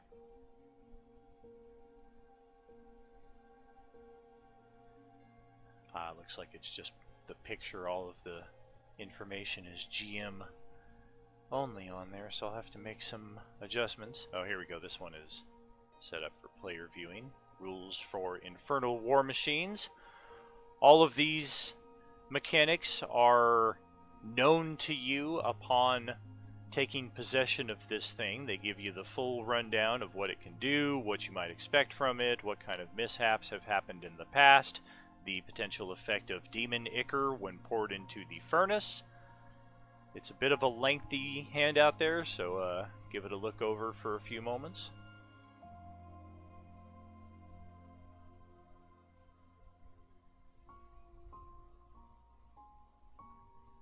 Definitely has a cool look to it.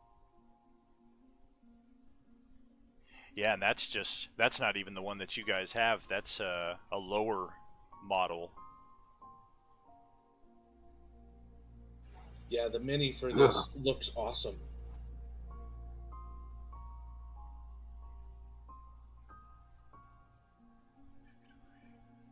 Oh, I did, didn't I?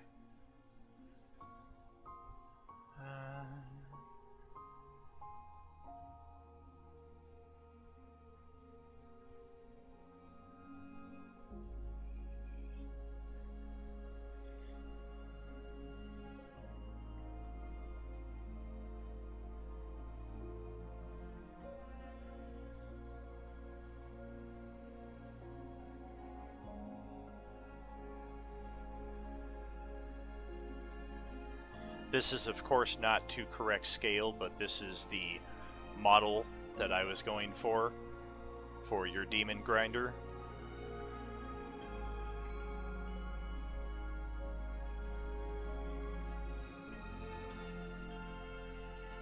And then there are the specific stats for your demon grinder.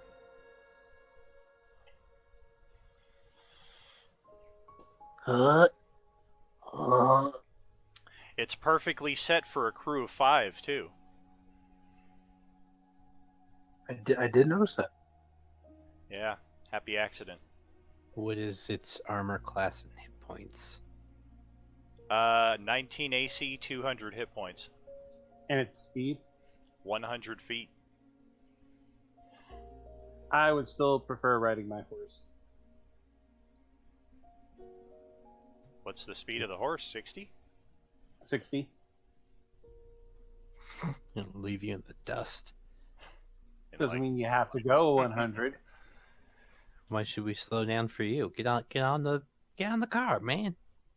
Well, just look at the rules for the fuel. It's by hours, not by speed. So it's somewhat inhibiting if they're only using 60% of the speed. But play it as you will.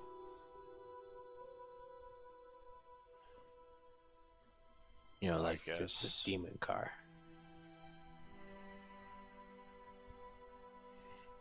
There we go. That demon grinder is now accessible by all players, so you should be able to see the character sheet as well and see what all the different weapons and the additional bonuses are for it.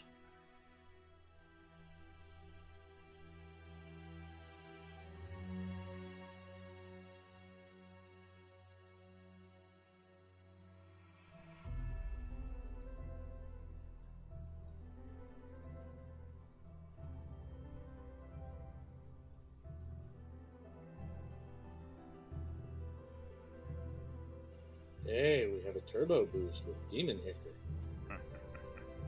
So I have proficiency with land vehicles. Anybody else? I have I don't. vehicle proficiency. Not at all. Yes. No.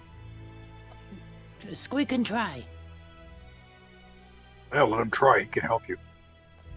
I believe the proper presentation is I can fly, I'm pilot. Since Dag has land vehicle operation and seems to be the most intimate with this machine, he should probably be the driver. Gross. I'll take that spot. I don't want to see it. However intimate you want to be. I don't either. It's weird.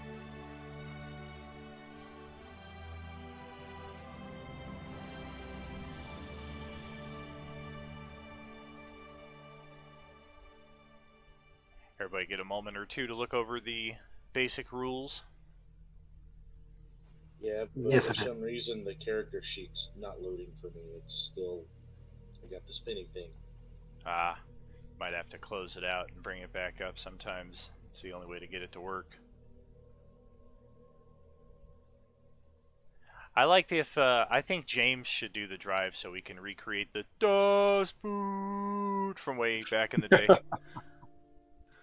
Just don't make me I do completely agree. Yeah, or make John Oh, no. do it. John just, all right, I'm going to back out of the driveway here. Collision at 90 miles an hour. James has seen me drive.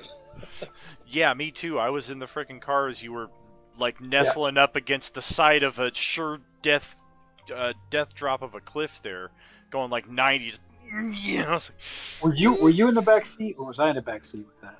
I forget exactly where I was, but all I know, I remember there was a biker who was just as crazy on a CB, and then the two of them started talking to each other as they're flying up the mountain. I'm like, shut the fuck up, hang up the phone and drive!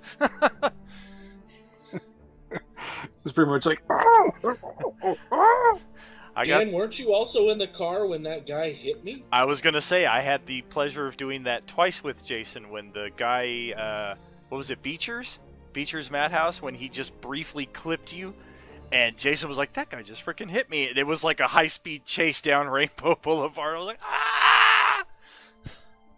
Don't fucking hit my car, run. Right? You can just drop me off at the 7-Eleven, come back and get me a little bit. That was a fast little car. Yeah, we're... Car.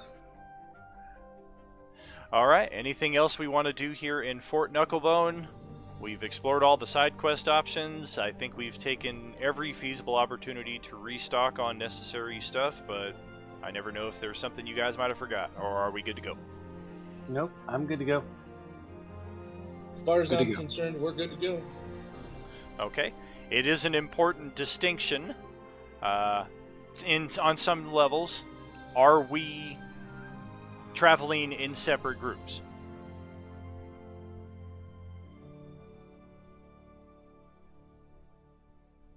Such as, I mean, we're all heading in the same direction. Are we driving the demon grinder at 60 feet per round so that we can remain in one group? Or are we separating? How are we doing this? We didn't resolve that.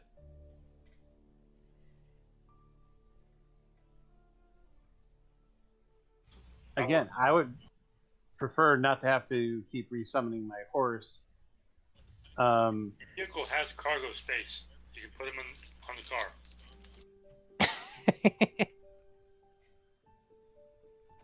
Just put the horse in the trunk. It's fine. How do you think they transport animals? All right, so I'll ride in it. We'll put the horse in as cargo. That way you can deploy as you need if we need you to. Has a whole ton of cargo space. So, okay, I'm set with that. Are we going to be able to get a long rest in at any point so that I can get my spells back? Give me a sec to register where we're at on the rest scale. And where is everybody else on that? That's generally a fairer comparison. If one person is empty of everything and 4 people have stuff, odds are we're pretty close to our last short rest. If everybody's tapped, we're probably pretty far from it. I know I Feel need some healing because of the psychic blast. Yeah, I'm pretty hurt. I need some healing too, but I have a lot of stuff that I use up, but not as much as everybody else. How's your spells looking, Jason and Justin? I've only used a cantrip. I've been pretty conservative with my magic as well. Yeah, I'm at 0 spells, and I've got 37 points of healing available. Don uses his spells as smites. So. Yeah, very true. That's why his spells exhaust a lot quicker than everybody else's. Alright then, sounds like it's a short rest time then, and not necessarily long rest time. And looks like we have some healing spells among the group, and possibly some potions as well, so feel free to rejuvenate yourselves accordingly. If you do short rest healing dice, make sure you're tracking those manually on the character sheet.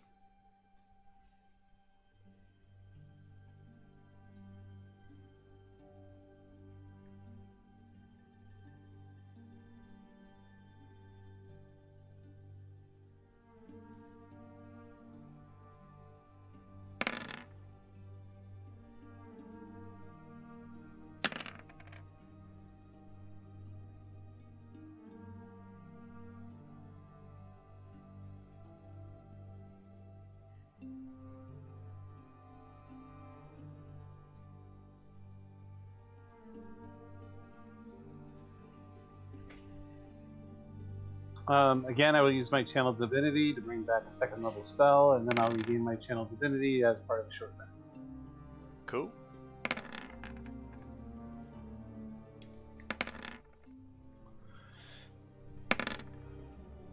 Man, just no dice for James tonight. That's no joke. It's completely accurate.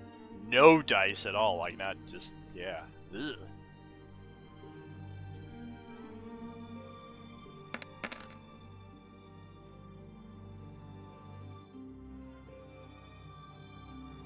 That's for James. Thank you. Ooh.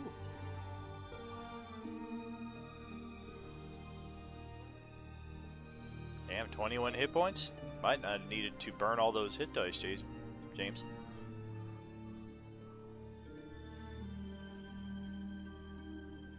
Right? Well, I'll take it.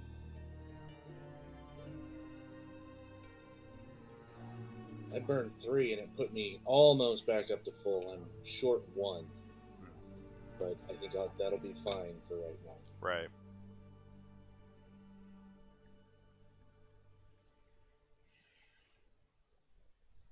Okay, I'm good to go. All right then. Here we go. About a half mile or so away from Fort Knucklebone, trouble comes looking. As a plume of red dust billows in the distance created by a large infernal war machine barreling in your direction. Its crew consists of boar-headed and rat-headed humanoids, all wearing goggles. And this war machine seems to be a demon grinder much like your own, just a slight different design, and it is spattered with gore, both old and new. And it is definitely not trying to be stealthy, as it is moving to intercept you. And based on the speed that it's going, you would guess that they probably just tossed in some demon ichor into their furnace, and that's why there's that giant plume of red dust in the distance that's indicating their approach, because they're a few hundred feet away from you, and before you know it, they're like 100 feet away. Looks like we have our first challenge, boys. Battle stations. So obviously those with good melee scores should be on the wrecking ball and the biter thing. Those with good ranged attacks should be on the harpoons. So I'll be on a harpoon. Wrecking ball is, yes. All right. Harpoon me. What's the other one? It's like the front ram prow biting thing. All right. Well, I guess I'm on that. Meanwhile, Dag is driving.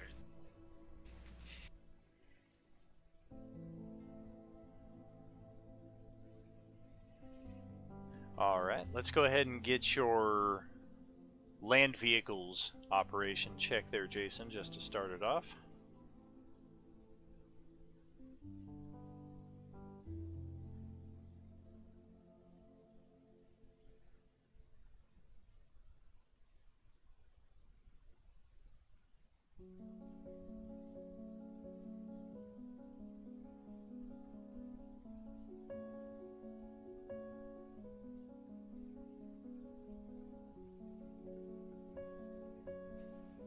All I have is a ministry song ringing through my head, except I gotta change it up. It's Demon built my hot rod rather than Jesus built my hot rod.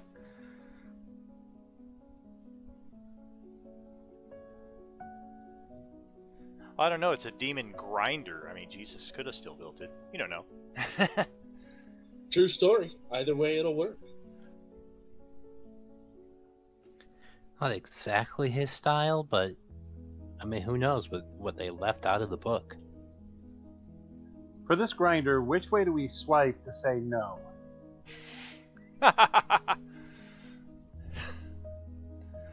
Alright, land vehicles check is good there. We're coming up on some pretty bumpy terrain, so you're able to navigate the different levels of elevation and avoid a few large rocks in your path. As the other vessel comes charging up on you, I'm going to get initiative rolls from everyone here. Is it the same kind of vehicle we're in? It's a similar vehicle. It looks like they've got the same kind of weapons, too. It's just a slightly different model.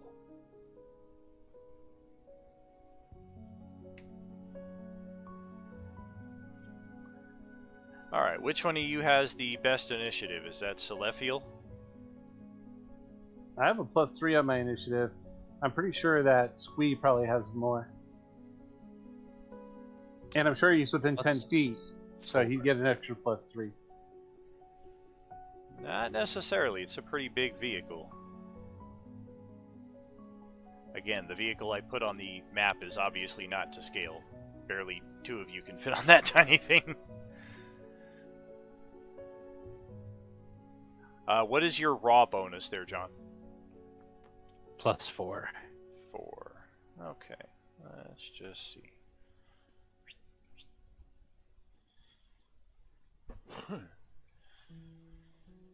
Okie dokie. And which weapon are you manning, John? You're doing one of the harpoons? Yeah. Gotcha. Yeah, and then Don's on the front weapon right there. So the closest one to Don within 10 feet would be Jason, ironically, who is not even rolling attacks or initiative in this. So it looks like the opposition is going to go first here, and then your entire side will go after that. We'll just do it as a typical vehicle combat. All of them go, all of you go.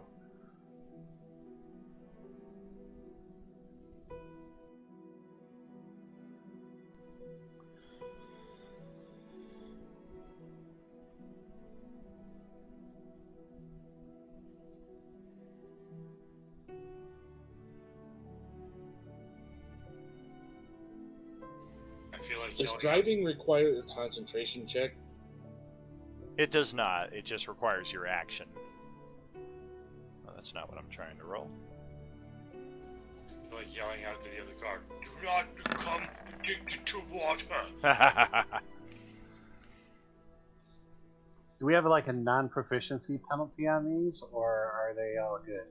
You're good on using all of this stuff. There's no proficiency needed for the weapons, just to operate the vehicle. Okay, so I have decent check on the land vehicles right there. Decent enough to at least get over the terrain between the two groups, and during that closing of the distance, we will fire a couple of harpoon flingers towards your vessel right there, which just impact off the surface.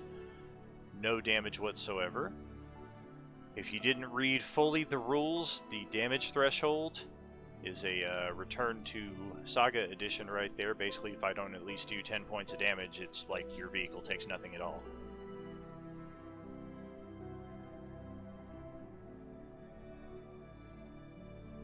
Let's see how the Wrecking Ball does. Well, that's a bit of a different thing right there. Thankfully, we are targeting the vehicle itself.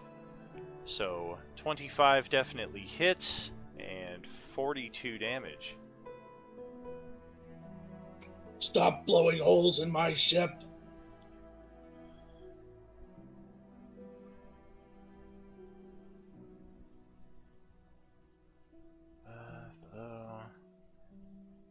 There we go, we have a hit point bar for the vehicle now, so you can track it through that. And lastly, as I am pulling up alongside of you, it's very obvious what they are trying to do. As you recall stories and perhaps personal experiences back in Baldur's Gate, pirates, how they pull up alongside your ship to board. It looks like these guys are going to try and do the exact same thing, except with a land vehicle. And on the way, they're going to use the chomper as a means of possibly entangling themselves further into your vehicle so that Jason can't get away.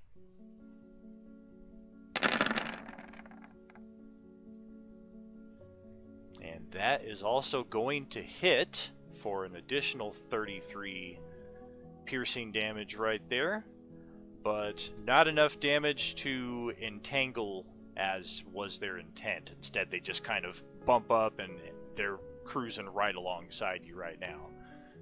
And that is 5 of my crew. I still have a few more remaining. It's not letting me take the damage off the hit points, it looks like.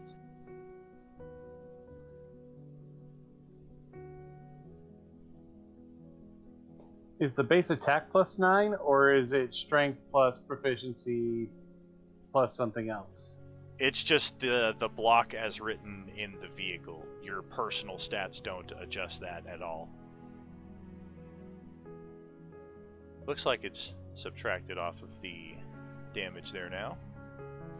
Yeah, you just gotta click on the token and do the green circle at the top, like your token does. Yeah, I did that, and it Okay, just so didn't 1, do that for me. 2, 3, 4. And you're driving. Okay, so I have 4 of these guys left here. 3 of the boar creatures and 1 of the rat creatures that is going to close the distance between the two vehicles that are basically just right up alongside of each other. If you guys likewise on your turn want to try to board their vehicle, there's no check. It's because they're right next to each other. I am not in a position to get at Jason. He's got not full cover, but he's at least a bit ensconced. So my 4 guys are going after the 4 of you. And let's just do this one at a time.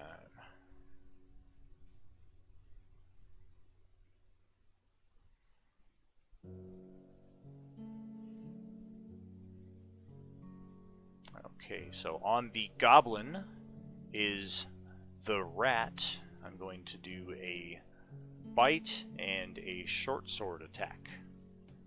What is this deadliest level 1 monster?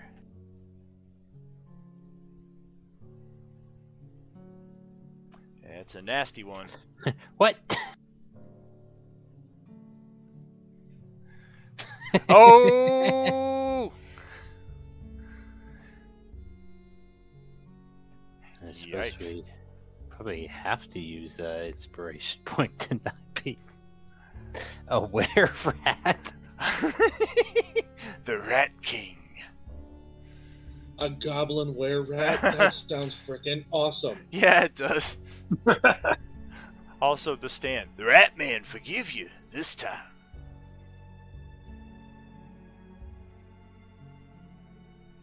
Well, we tried.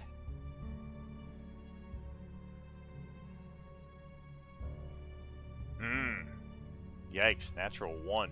Ooh. Oh, and Squee is not within my range, so I couldn't give him a +3 on his save. Correct. Even if you could, he would have been 1 point shy. Very true. And the follow-up attack with the sword. Does a 17 hit you? Yes. Alright, another 6 points of damage. Wow. What kind of damage is that? I don't know if I'm resistant to that or not. Let me check my sheet. Are you resistant to phlegm? It is a technical term. Well, he's apparently not resistant to phlegm because he's now a were-rat. And then I have an attack from a were-boar. This one on Grulok. Ooh, close. Just flip those around. James gets a break this time. We'll see how the Not tusk. good. Yeah. See how the tusk attack. Hey, that's a miss as well. No threat of were-boar lycanthropy. Good gravy. And my third were-boar is coming after Nadir.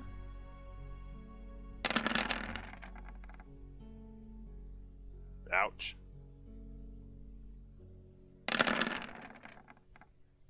Oh, good thing a miss. Or is it?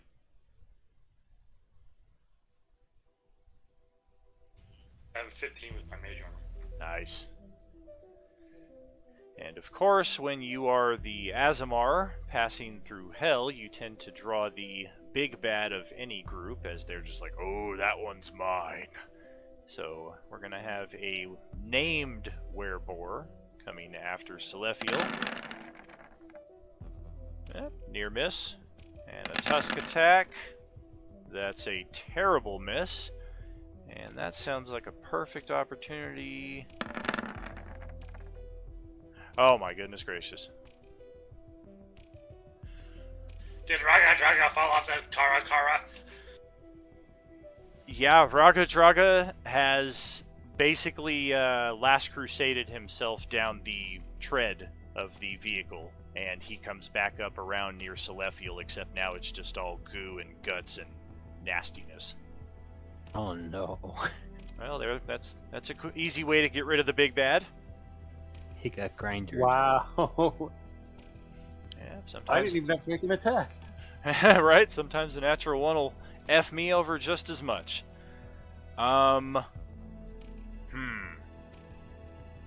That's a darn shame, though. Ragadraga had some good treasure that I don't want to deny you guys, because you were going to defeat him in either case, so his possessions are somehow just kind of flung onto your vehicle itself. Like his backpack is sitting there on the vehicle, like tossed or just kind of flung aside as he was ground.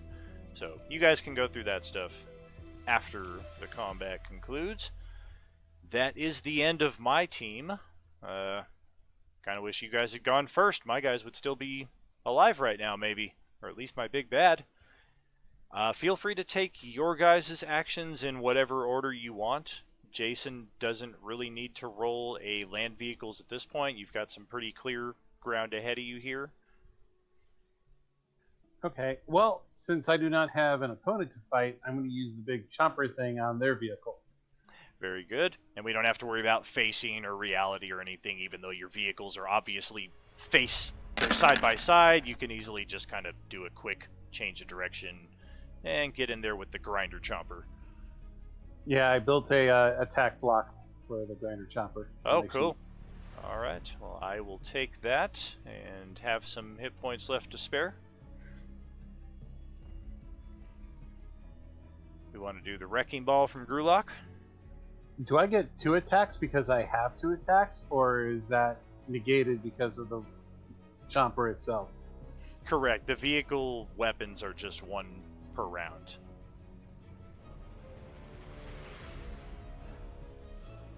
That'll end my turn then. Cool. I'm trying to figure out again how to roll it because input it. And it keeps telling me it's a correct prompt. Did you just click the attack block on the Demon Grinder thing itself? Just open up that character sheet, click it open. Okay, the Demon Grinder character sheet just opened for me.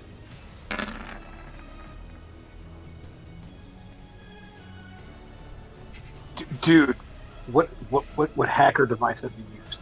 Tell me now. Man, I don't know. I got the Wendy roll. Yeah. I got the Wendy roll. Is she like sitting like on your lap or something? Are you getting some of that juju? Nope, not even the same space or room. Yeah, I mean that's just way too coincidental. Like even if she was sitting on the same couch, I would be like, no, that's your juju. But this is like Wendy's like literally pushing the button for you. Yeah, no joke. I'm going to try to like I don't know, stand up and turn around 3 times or something. Just try to throw off whatever this is. I don't know. Maybe have Wendy actually come in and roll your next attack roll. Maybe that's what you need to break it. Possibly. Just the one attack occurred. Correct. And then we have harpoon flingers, or you do have people in melee with you as well in the case of Nadir and Squee. I guess I should have mentioned that for James as well, but the Wrecking Ball was just too good to pass up, and you would have just natural one to your opponent anyway. Don't imagine there's any way to argue for sneak attack on this. For the harpoon, I don't think so. It could potentially occur in future instances, just not in this particular one. Okay. Then, where is it? Pew. Oh. Another impact off the surface. What? This guy's got better AC than I do too? Your Demon Grinders are AC 19. Oh, I thought I was shooting the dude in front of me. Oh no, the vehicle weapons face outwards. You could theoretically turn it to face inwards, but then you don't have a place to be on the outside of the vehicle to properly mount it.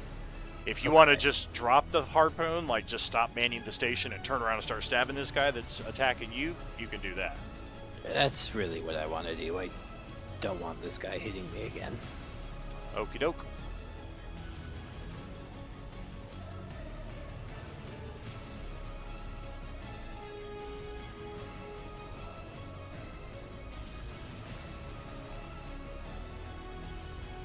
Well, you wouldn't have to sneak though, I don't think. Okay, Were Rat AC is a 12. And magical weapon, you're going to bypass my resistances, so got it.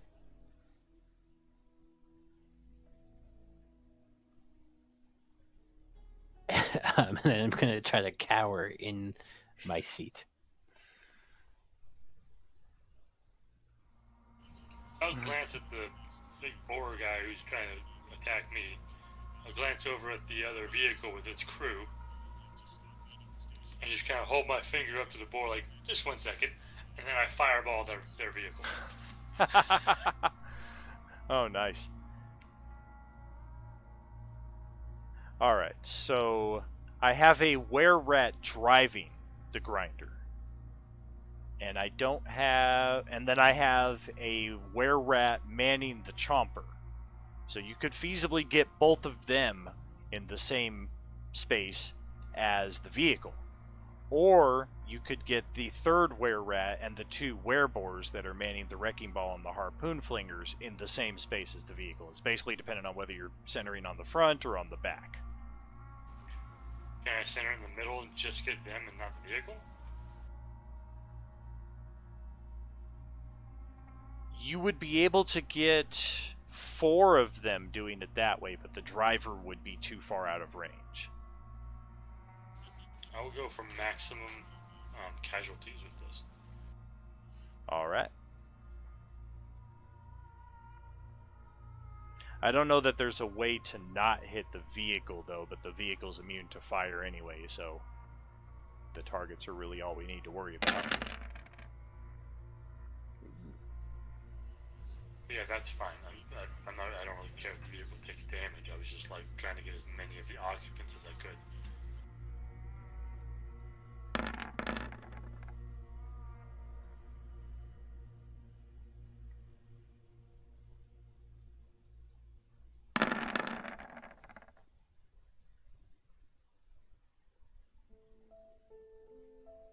Damn, 3 out of 4 made it?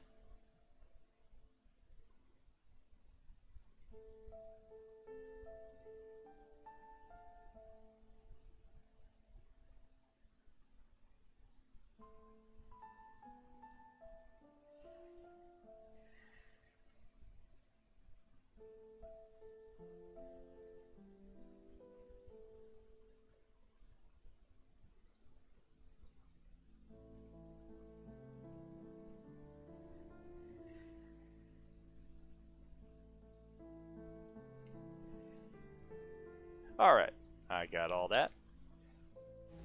And that'll pretty much be it. Alright, and that is everybody on your side now. Oh, I got Lulu. I do want to send Panzer over there. Does he have to be in your line of sight? No. Let me double check that, though. Yeah, typically anything you control, if it's within your line of sight, you control it. If it's not, it has like a predetermined list of actions that it'll do once it's under its own command.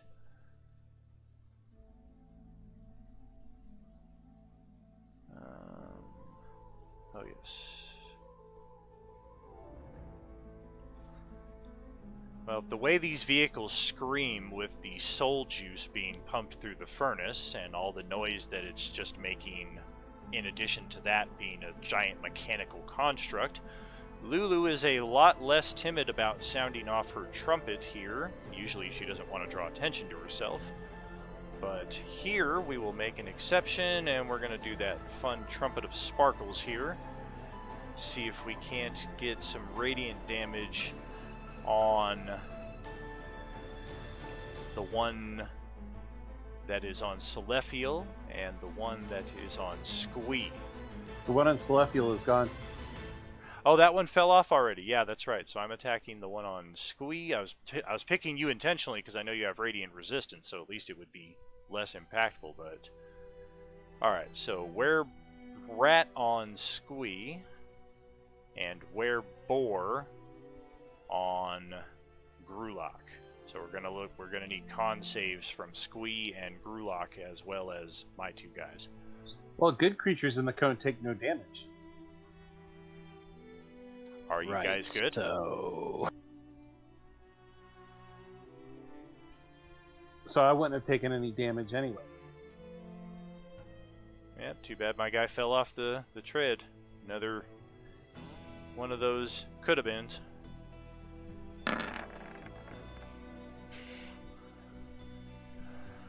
I'm gonna go and use its inspiration card. It serves you right for not being good.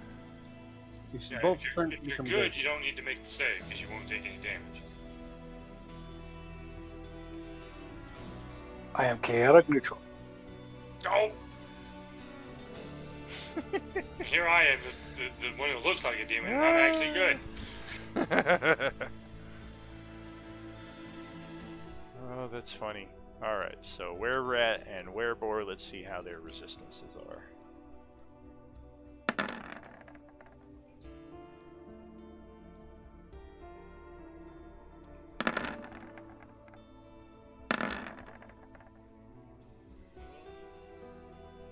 This is nuts, man. Nuts. Yeah. Well, on the bright side, both of my were-creatures failed.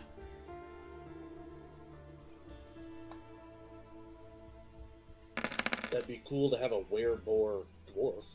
Hmm. Yeah, for sure. So, looks like if you're Squee, you took 9 points of radiant damage. If you're anybody else of the three, any of the three remaining, you took 19. Everybody We need wants to kill be the aware. elephant. The elephant's attacking me. Kill it. Everybody wants to be a were creature until you realize it's uncontrolled and you start killing your friends. I don't want to be Right? a were creature.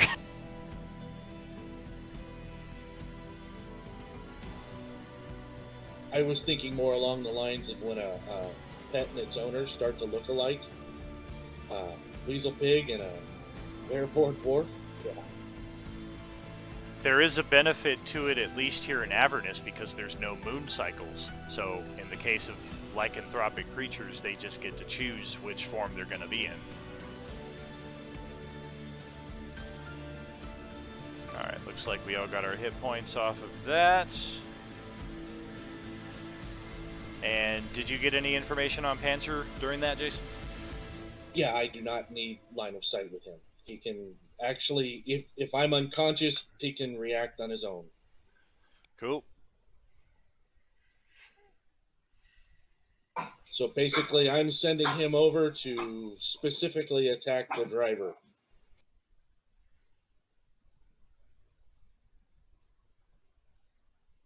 Get him, Panther! Take out that driver. He should be in about the same spot I'm in. Alrighty, roll the attack.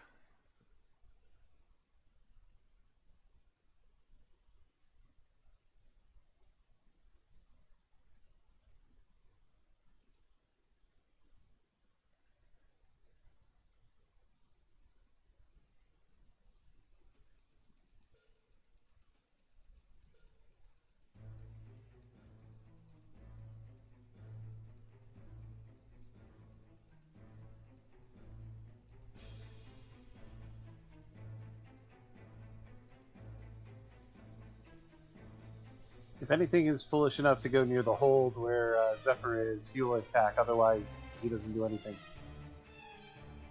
Gotcha. Well, my AC ain't great, but thankfully it's better than an 11. Right? Alright, so let's move it back to the other side of the field.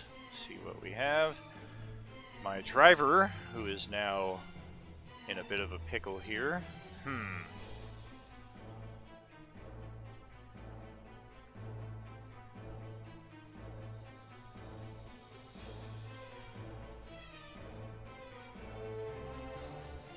I mean, my self-preservation is higher than my desire to keep the vehicle stable for everybody else, and obeying Ragadraga's orders, who I don't even know is dead, so yeah, I think I'll just turn around from the driver's station here and lay a couple attacks on the construct.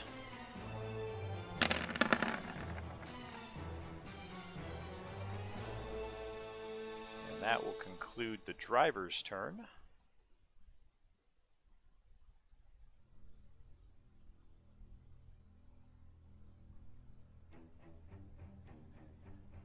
Now, as far as the manned stations on the opposite vehicle, we are still fully operational here, so we will just do the same as last turn. Thankfully, that's a miss. Wrecking Ball.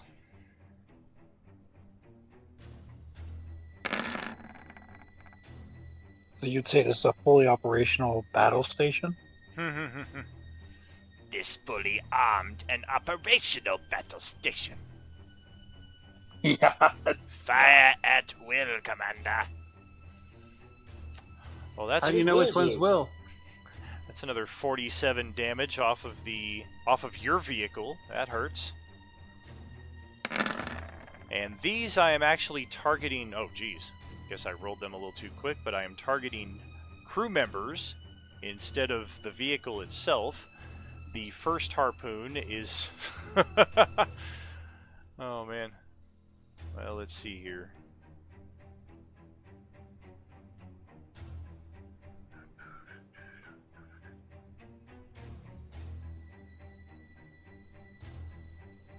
Yeah, first one is targeting Nadir, second one is targeting Grulak.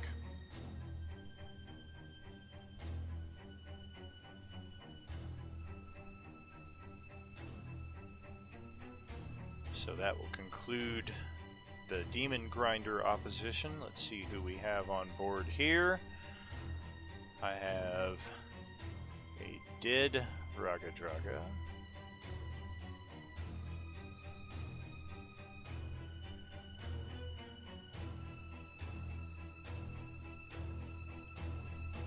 There we go. Okay, so this guy will attack the cowering, not so stealthy Squee. Ow. No, why you do this?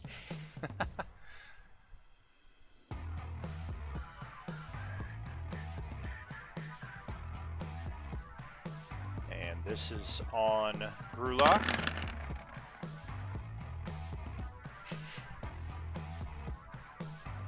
I get all the natural 20s on you, you get all the natural 1s on me. You can trade? And the final 2 are on Nadir, who thanks his lucky stars.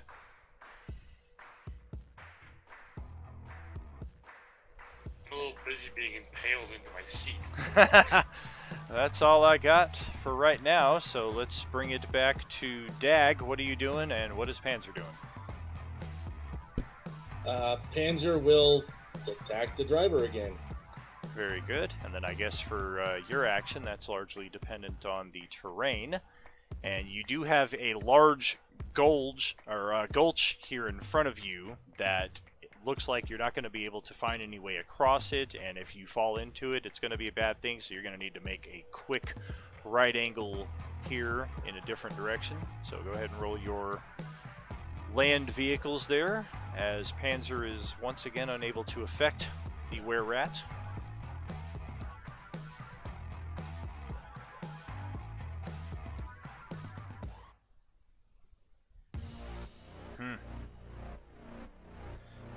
That's going to be a tough roll right there. We will not determine exactly the results of that until the opposition driver rolls his check.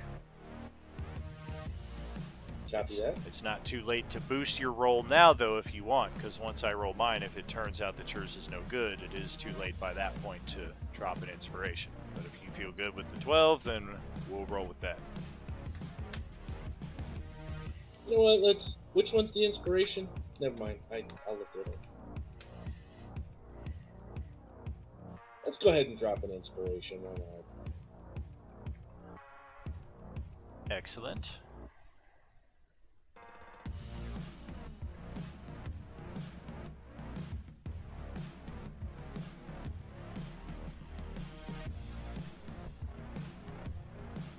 And that lets me re-roll. Correct.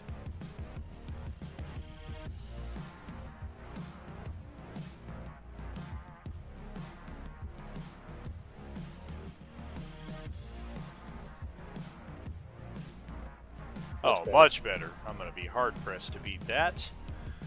Okay, and then Celestial, you have still kind of an open field here. Nobody up close to you in combat. Okay. Well, I'm going to get up and I'm going to bash the guy that's attacking Squeak. Very good.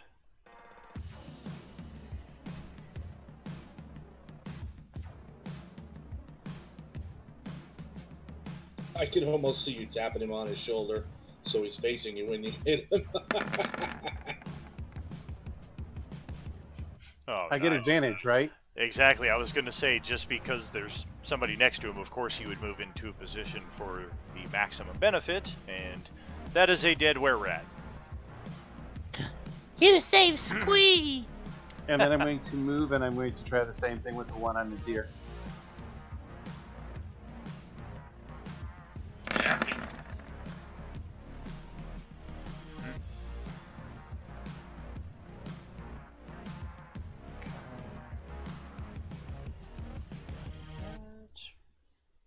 No, the 13 out of be At least nice. it's a hit.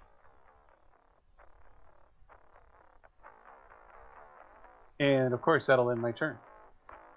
Excellent. Grulok is up next.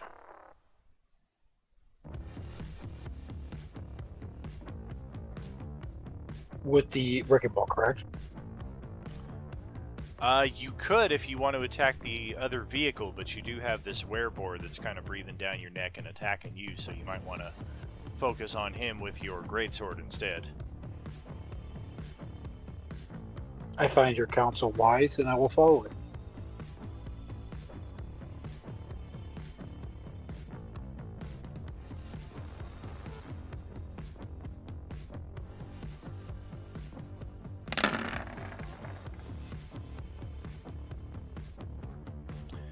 Two for two.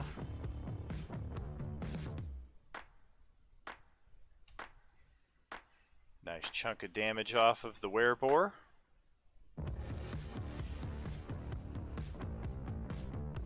Want to burn the action surge here?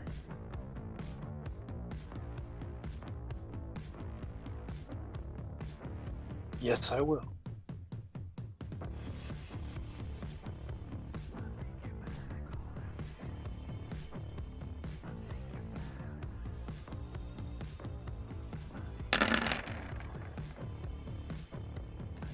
Nice.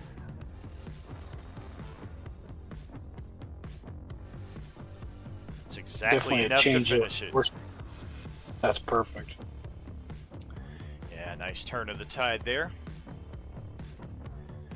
Okay, so Squee, now that your imminent threat is gone, Yeah, what's left for targeting? Is there anything left on our? there's the one werebore here that is on Nadir. Otherwise, there's a full complement on the opposing vehicle.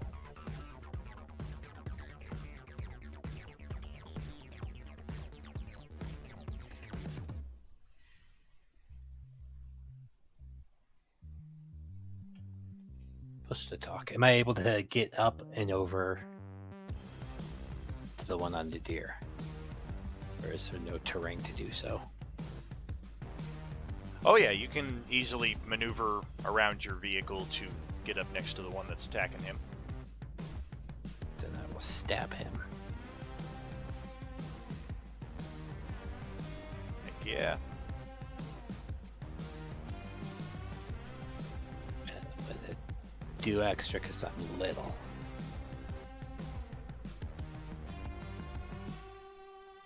Oh, another 7, nice. So 28 total. Got it. Nice chunk of damage off that guy. And then I will just kind of scoot, use my bonus action to disengage. Alright, now werebore screams at you as you successfully get away from it. And Nadir. Defense. Yeah, since the bear boar didn't really do anything to me last round, but I got, Hobart washed with a harpoon. I'm like, I need some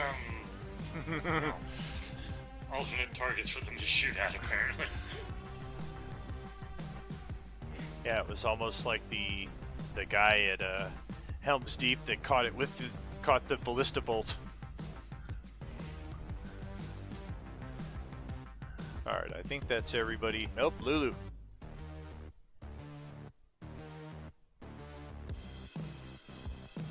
Yeah, I think I will depart our vehicle and follow Panzer's example over there and throw this on the Were-Rat driver. Unfortunately, I cannot do it in a way that Panzer will not also possibly be affected. So, go ahead and roll a save for Panzer. I assume the construct is not good, but I might be mistaken. If it shares my alignment, it's good. Yeah, it's possible. I think constructs are just always neutral by design, but again, I could be wrong.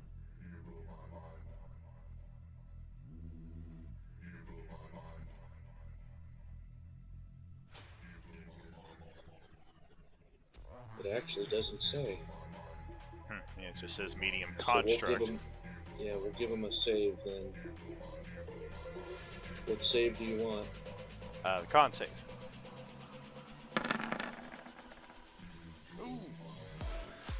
Alright, looks like we all made the save.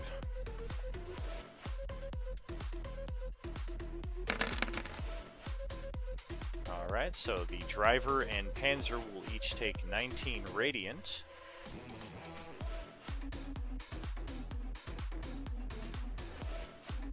And I don't have a token for Panzer right now, so Go ahead.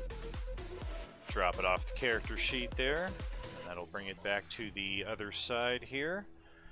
I'm going to start with my land vehicles check, because that's the most important.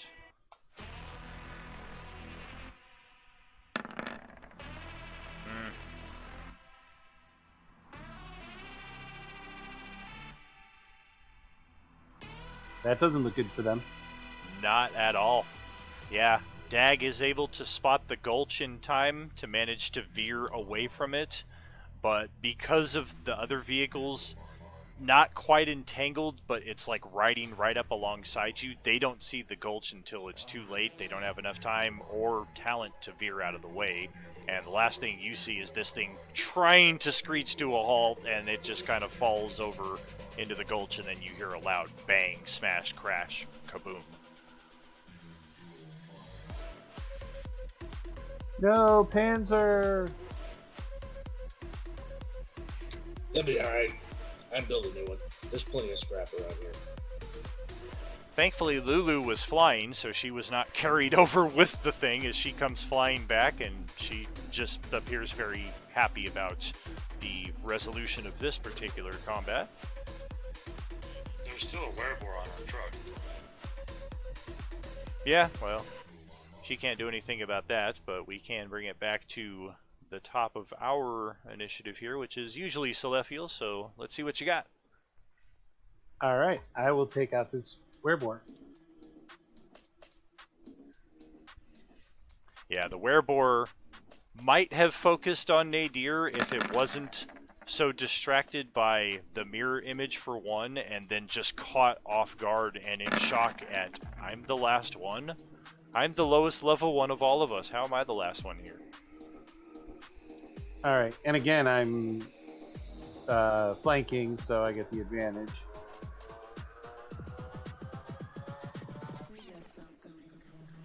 I got it.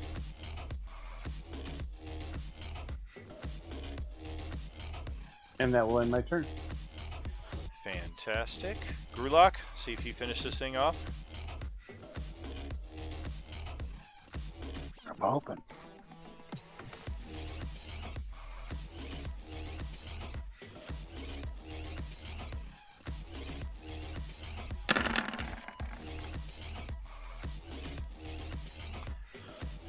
Oh, yeah. Okay.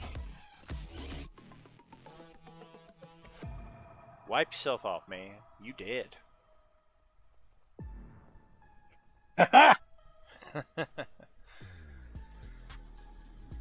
heading to the back of my compartment, I see the backpack, and I will take that and open it up.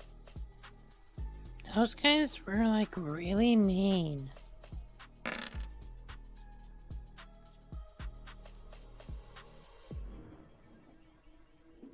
Yeah, too bad we couldn't salvage parts off of their vehicle.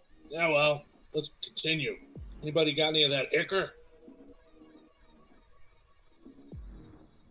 Yeah, but I'm kind of like bleeding a lot.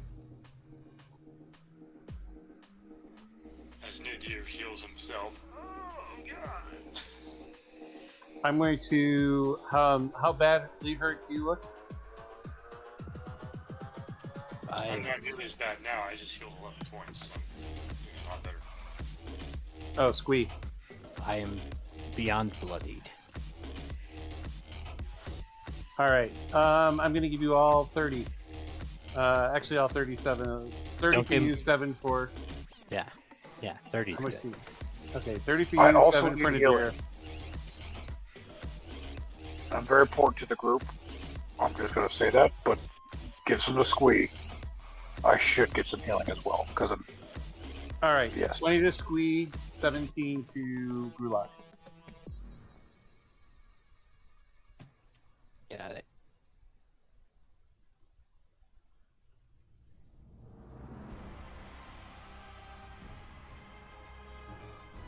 Thank you. And Yeah, Squee, I'm I'm not gonna glad even- you're well. I'm not even going to touch those coins. I'm going to hand the bag over to Dag. And I'm going to check out the circlet of blasting. Yeah, pretty common item, easily identifiable over a few moments spent with it. Keep in mind the soul coin limitation per character. You cannot carry too many, so I don't know how many Dag already has, but I don't know if adding 3 to that would put him over the total. I only have one. How many? And we can carry how many again? Archon? Con modifier. But it only really applies if you're good alignment. So Grulok and Squee apparently can carry all they want.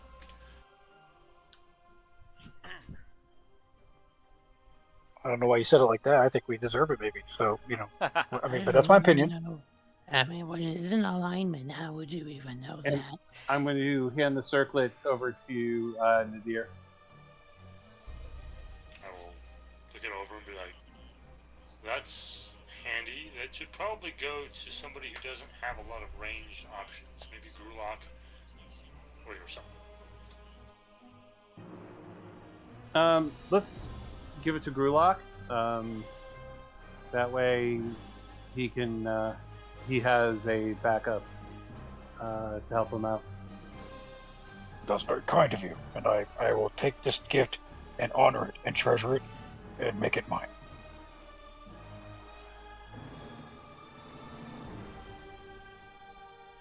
Do we know when this thing recharges, though? I mean, because we don't. There's no dawn down here. Sounds like it's by GM determination then, All right. since the time and distance is all wacky here. And then, are you able to put that on my character sheet? Because before I could move it, when you switch screens, the item disappeared.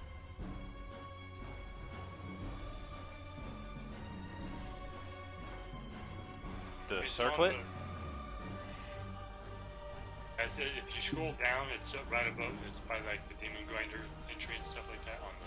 Oh, yep, I see it. Never mind. Or the SRD as well. You can always just search that as a backup and drag drop onto the sheet. Sounds good. Thank you. The show. Alright, and our next destination is Haruman's Hill, right here. Is there any role to realize that those were lycanthropes and what that might mean? Squee is feeling better, kind of, but this burns a lot. We also don't have anybody with a remove curse, do we?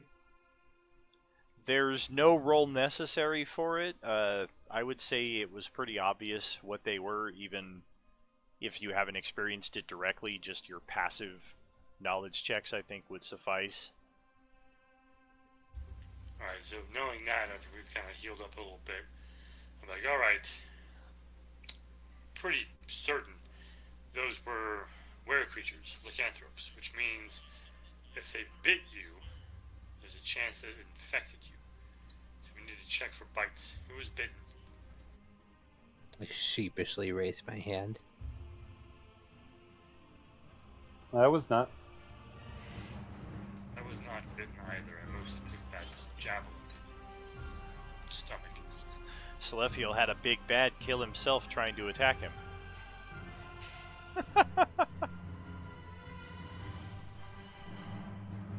Perhaps we should investigate Squee's wound to see if it's infected.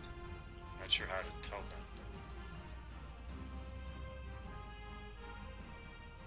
that. I'm not really trained in medical. I wish,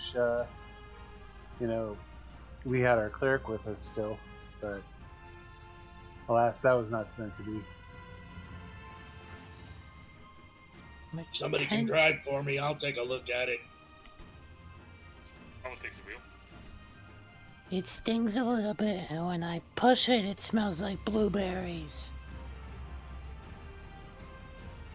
That would be delicious then. That brings up an important point. I was hoping to not have to bring it up because of how many weeks has gone by without it coming up. But now that it has come up, it's important to note that it should not have come up, because ask any of your characters, even if they rolled a natural 20 on every save for the next 3 years, ask them who Calidor is. You don't know who Calidor is. Never met Calidor.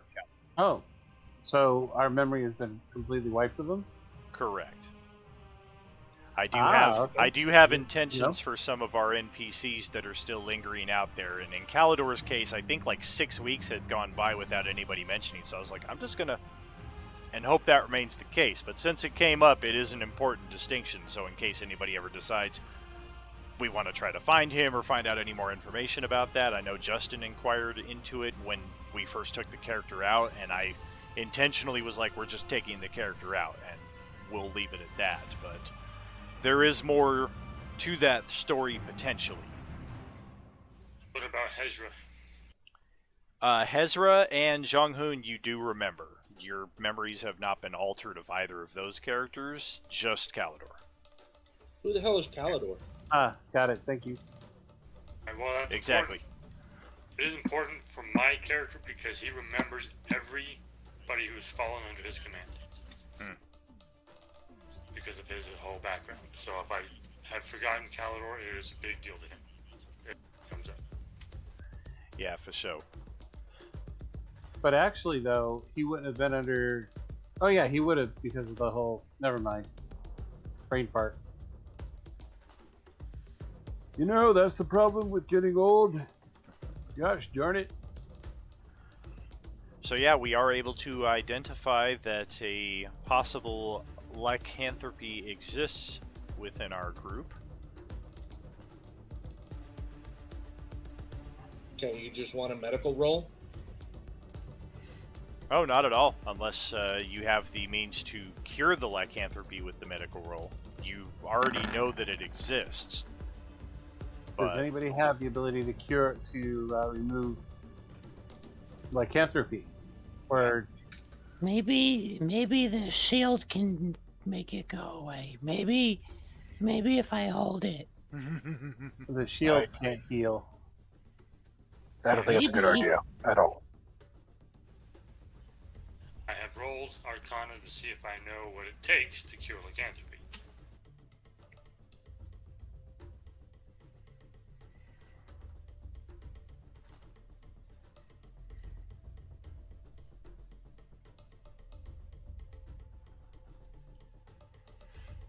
Oh yeah, you're pretty sure a remove curse spell or any curse removing effect would do the trick. But you're also pretty sure that there... Well, you're not sure, but you suspect there might be a duration in which to apply that remove curse. So, I believe we need a remove curse type of spell or effect. But I seem to remember there's something about you have to get to it within a certain amount of time. It might have something to do with the moon. I don't really remember.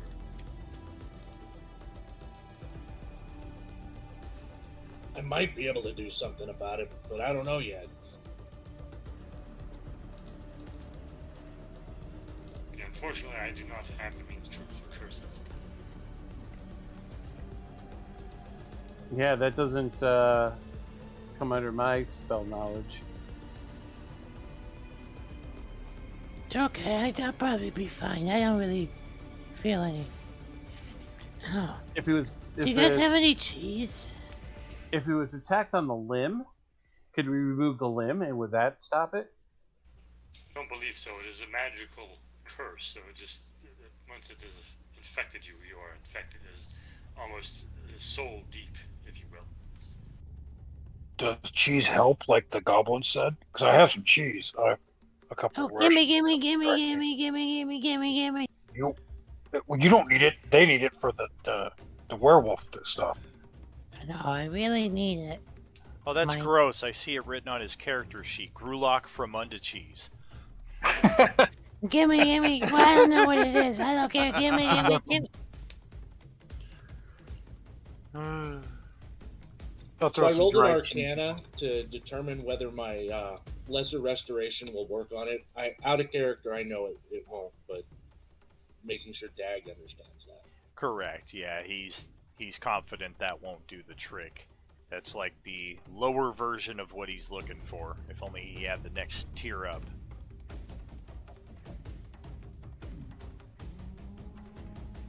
Well, I don't have anything that can do it now, but perhaps I can learn something later that'll help you. Hey, look at that. There's a destination up ahead as you guys are cruising along the wastelands of Avernus, and based on the 7 horseshoe-shaped, the pattern of the war machines arranged, you're pretty sure that this is the Wandering Emporium. It's okay. Squee'd probably be fine. One time there was big hobgoblin fest, and everybody had syphilis, but Squee never got syphilis. Only warts. That is what we like to call too much information, Squee. Please do not ever ship that again. What is syphilis? I was just saying, Squee is very resistant. Is that illness? It looks like it's a stroke of luck for us to run into this Emporium, so we should stop and see if they have a physician who can cure this lycanthropy. Yes, now that we do have some more of their currency. Where are we at now? 7 coins?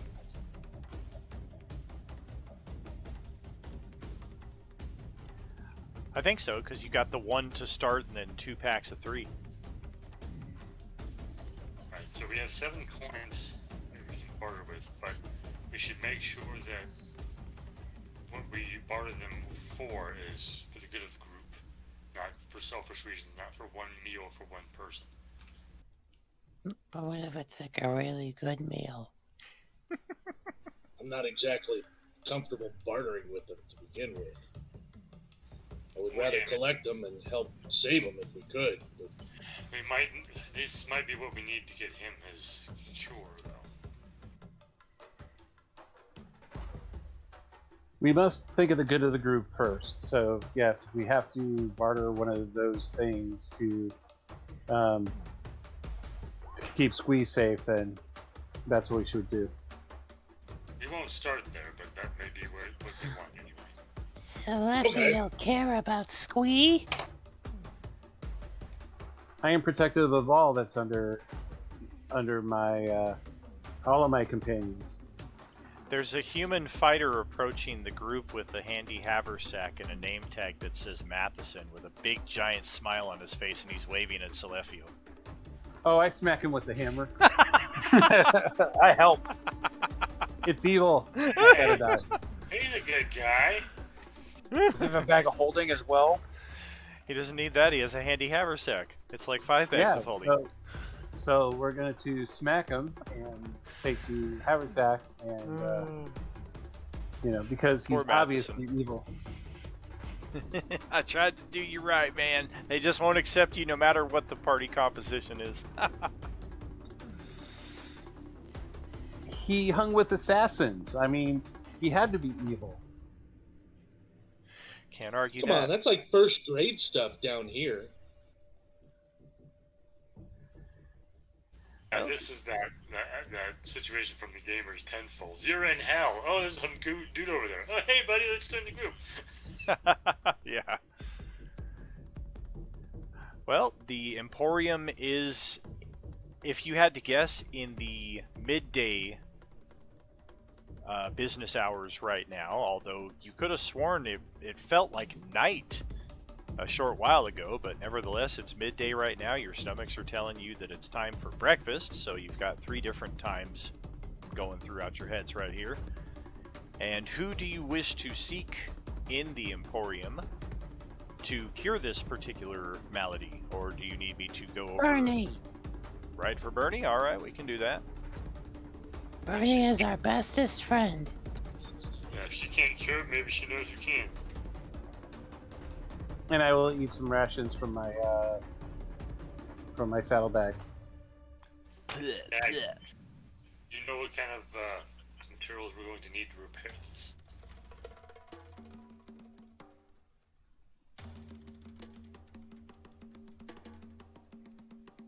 Bernie is indeed very concerned upon seeing Squee, and more concerned upon hearing of the possible lycanthropic infection. And she thinks that she might know somebody who can help, but she's very cagey about it in saying that she will get it taken care of, and when next you guys see Squee, he'll be fine.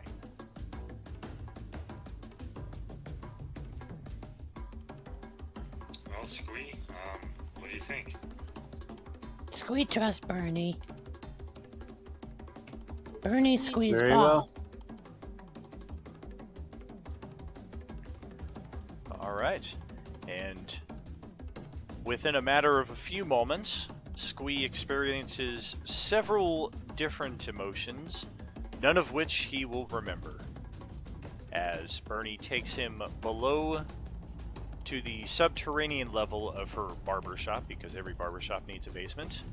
This basement, however, is quite large, and Squee discovers why it is quite large, as before his eyes, Bernie turns into a gigantic copper dragon. Ah! And using her powers, she removes the curse from Squee, returns herself back to her human form, escorts Squee back up the stairs, gives him a meal, which of course, unfortunately, she doesn't have any power to make good, but she knows that Squee likes to eat, so she gives him a meal. And then, as Squee is leaving the barbershop to tell all of his friends about this wonderful experience that they just have to see, as soon as he crosses the threshold of the building, he can't remember anything about what happened inside. What's the last thing I remember?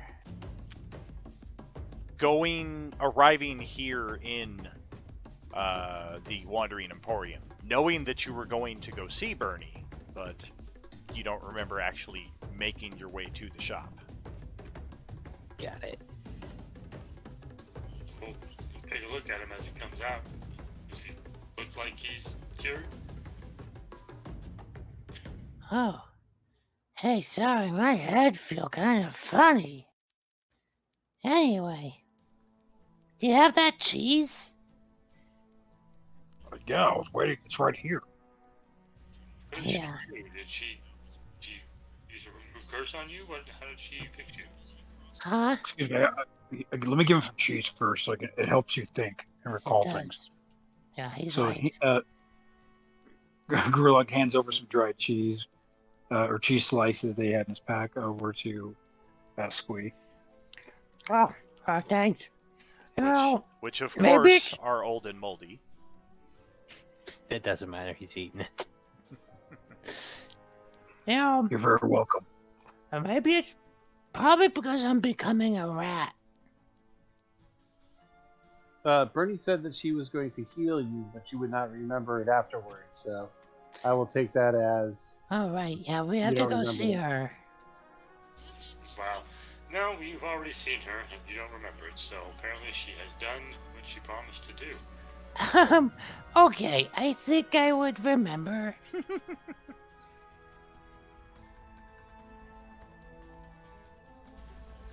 Alright, now that that's done, that's good. Dag, do you think we can repair the damage to our vehicle here? I'll look it over and see what I can do while you guys are in there shopping. Oh, can somebody pick me up another bottle of whiskey? This one's almost gone. Think what it cost.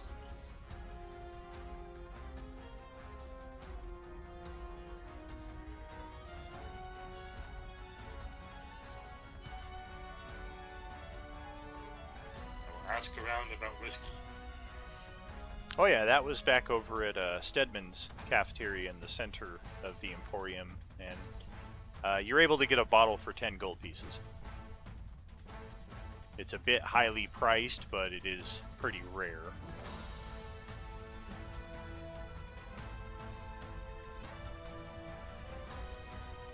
So restoring hit points, if you check over the rules section there for the war machines, it's near the bottom, restoring hit points. After 1 hour of repair work, the creature makes a DC 15 dexterity check, adding the prof bonus to the check because you're proficient with the tools. If successful, the vehicle regains 2 die 4 plus 2 hit points. So this is a very long process to restore the amount of damage that has been taken, but we can certainly at least begin that. Does mending help at all? I spent the 10 gold for more whiskey if you want to write that down, Jason. Alright, I will. I'm trying to pull up the rules for it, and it's not pulling up. I'll just copy the pertinent information to the chat log. I would say a mending casting would have the same effect as an hour of repairs. Well, go nuts. Alright, I'll do a couple of castings of mending then.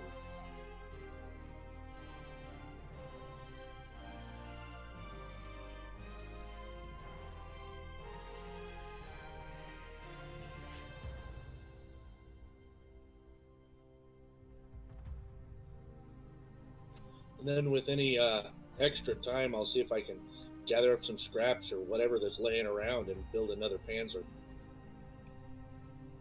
Okay. You don't see any scrap for grabs inside the Emporium. Appears that everything that's in every piece of possession that's in here is owned by somebody. But again, once you're out in the wild, you're likely to spot numerous ruined war machines and all kinds of salvage. No, that's fine. I was just seeing if there was anything just outside the encampment.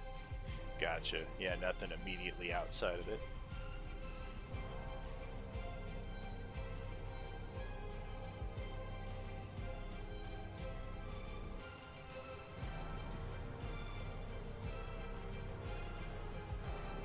So how many hit points is this machine down?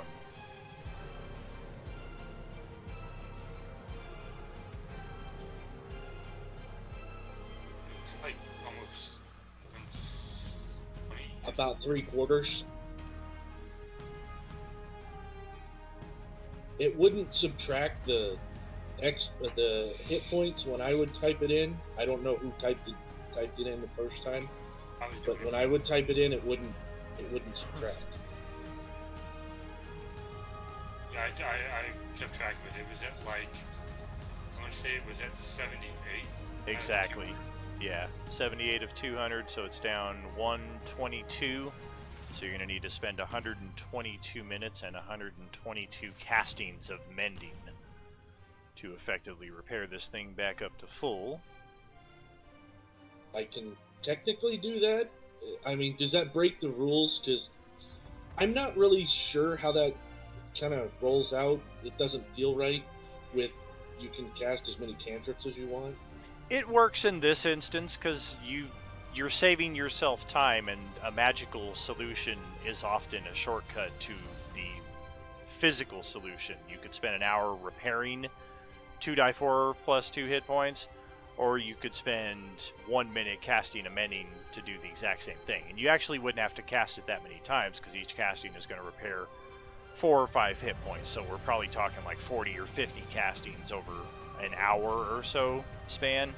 It's excessive, but I think it fits within the spirit of 5e and the way it's designed.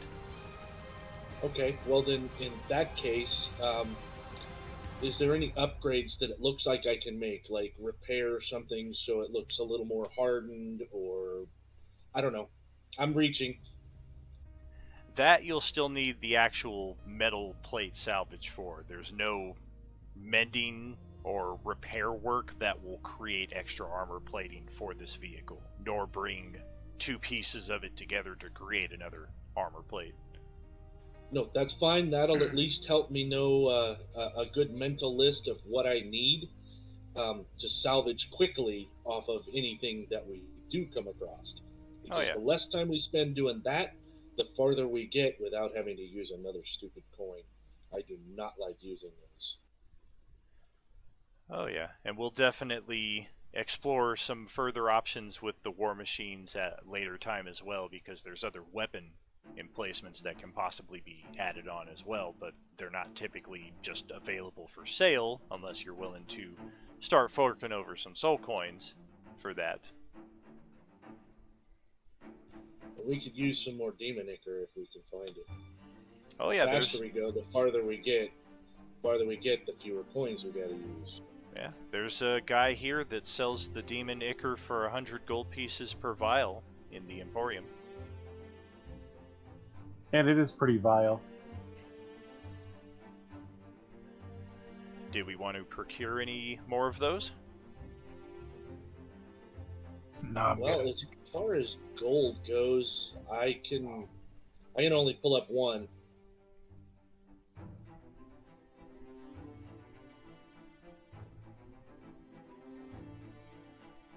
Well, sounds like you can add one. Doesn't sound like everybody else wants to rush and buy demon ichor.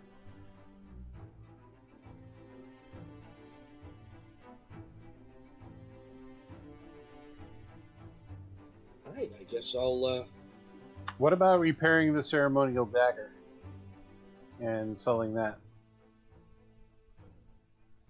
And the Vamper ring. do you want me to repair that dagger? I can do it, but to be honest, I get the feeling that's worth a little more than just some ichor or some gold.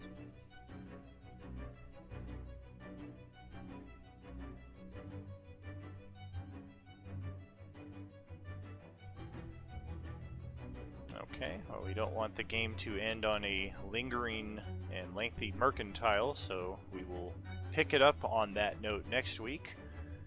Possibly just continuing on from this point with the satisfaction that we are well equipped as it is, or maybe we have some further business to tend to. In either case, several out-of-game days between now and then should behoove us in that purpose. I had a fantastic time tonight, guys. Running the stream again for the first time in a while. Didn't seem like we had too many technical issues.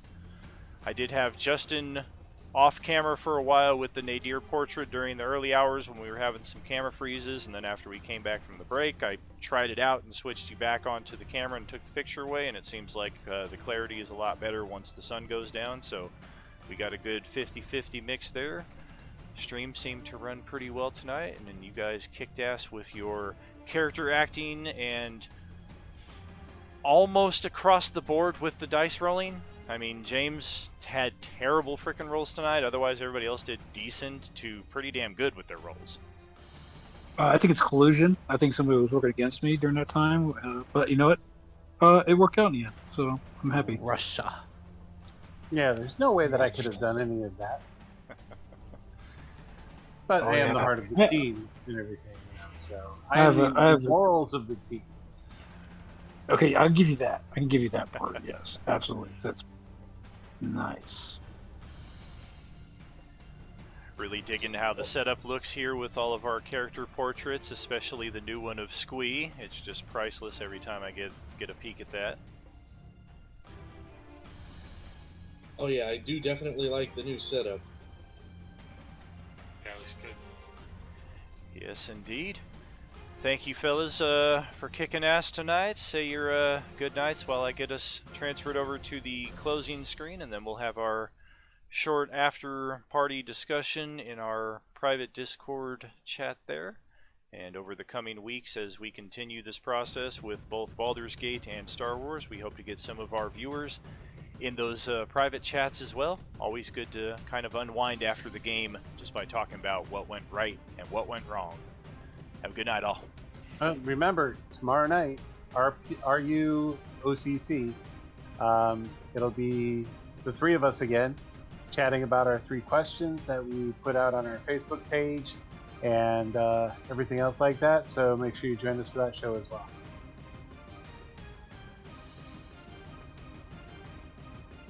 I'm going to say good evening. Rules aside, Heroic's probably one of the greatest of all time. I'm just going to say it. I think it needs to get out there, and hope everyone has a great evening. Good night, Gracie. Well, good night. Thanks for joining us, and hope everybody had fun. I had fun. It's good. I like the party dynamic we're kind of having here. It's going to be interesting to see how this evolves as we continue our trek through hell. And I'll probably be around for the RUOC show tomorrow as well.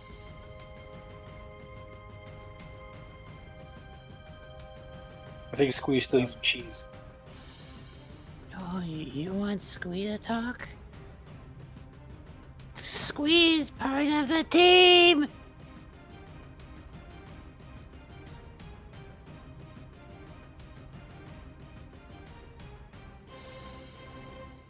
I had a great night tonight, rounding off my weekend. But yeah, this was an outstanding night. Had a good game. Got lots of done. Enjoyed the role play. It's one of my favorite aspects of it. And again, looking forward to tomorrow night when we do our BOOC. Looking forward to those. Got some questions I need answered. And you're welcome for my role play. Jason, just want to let you know. Yeah, should Thank be you a very good much, OOC tomorrow night. We have our usual Q&A trifecta, including Dawn's brilliant "How would you introduce characters in a way that isn't we all met in a tavern?" And I'm going to go with the generic question this week in the Marvel Comics genre. Who is your favorite Marvel character or characters? And of course, it's always a two-parter for me, and why? And for Jason, his is once again attached to the homebrew campaign setting questions. How deep does your homebrew lore go, and how much of that do you share with your players?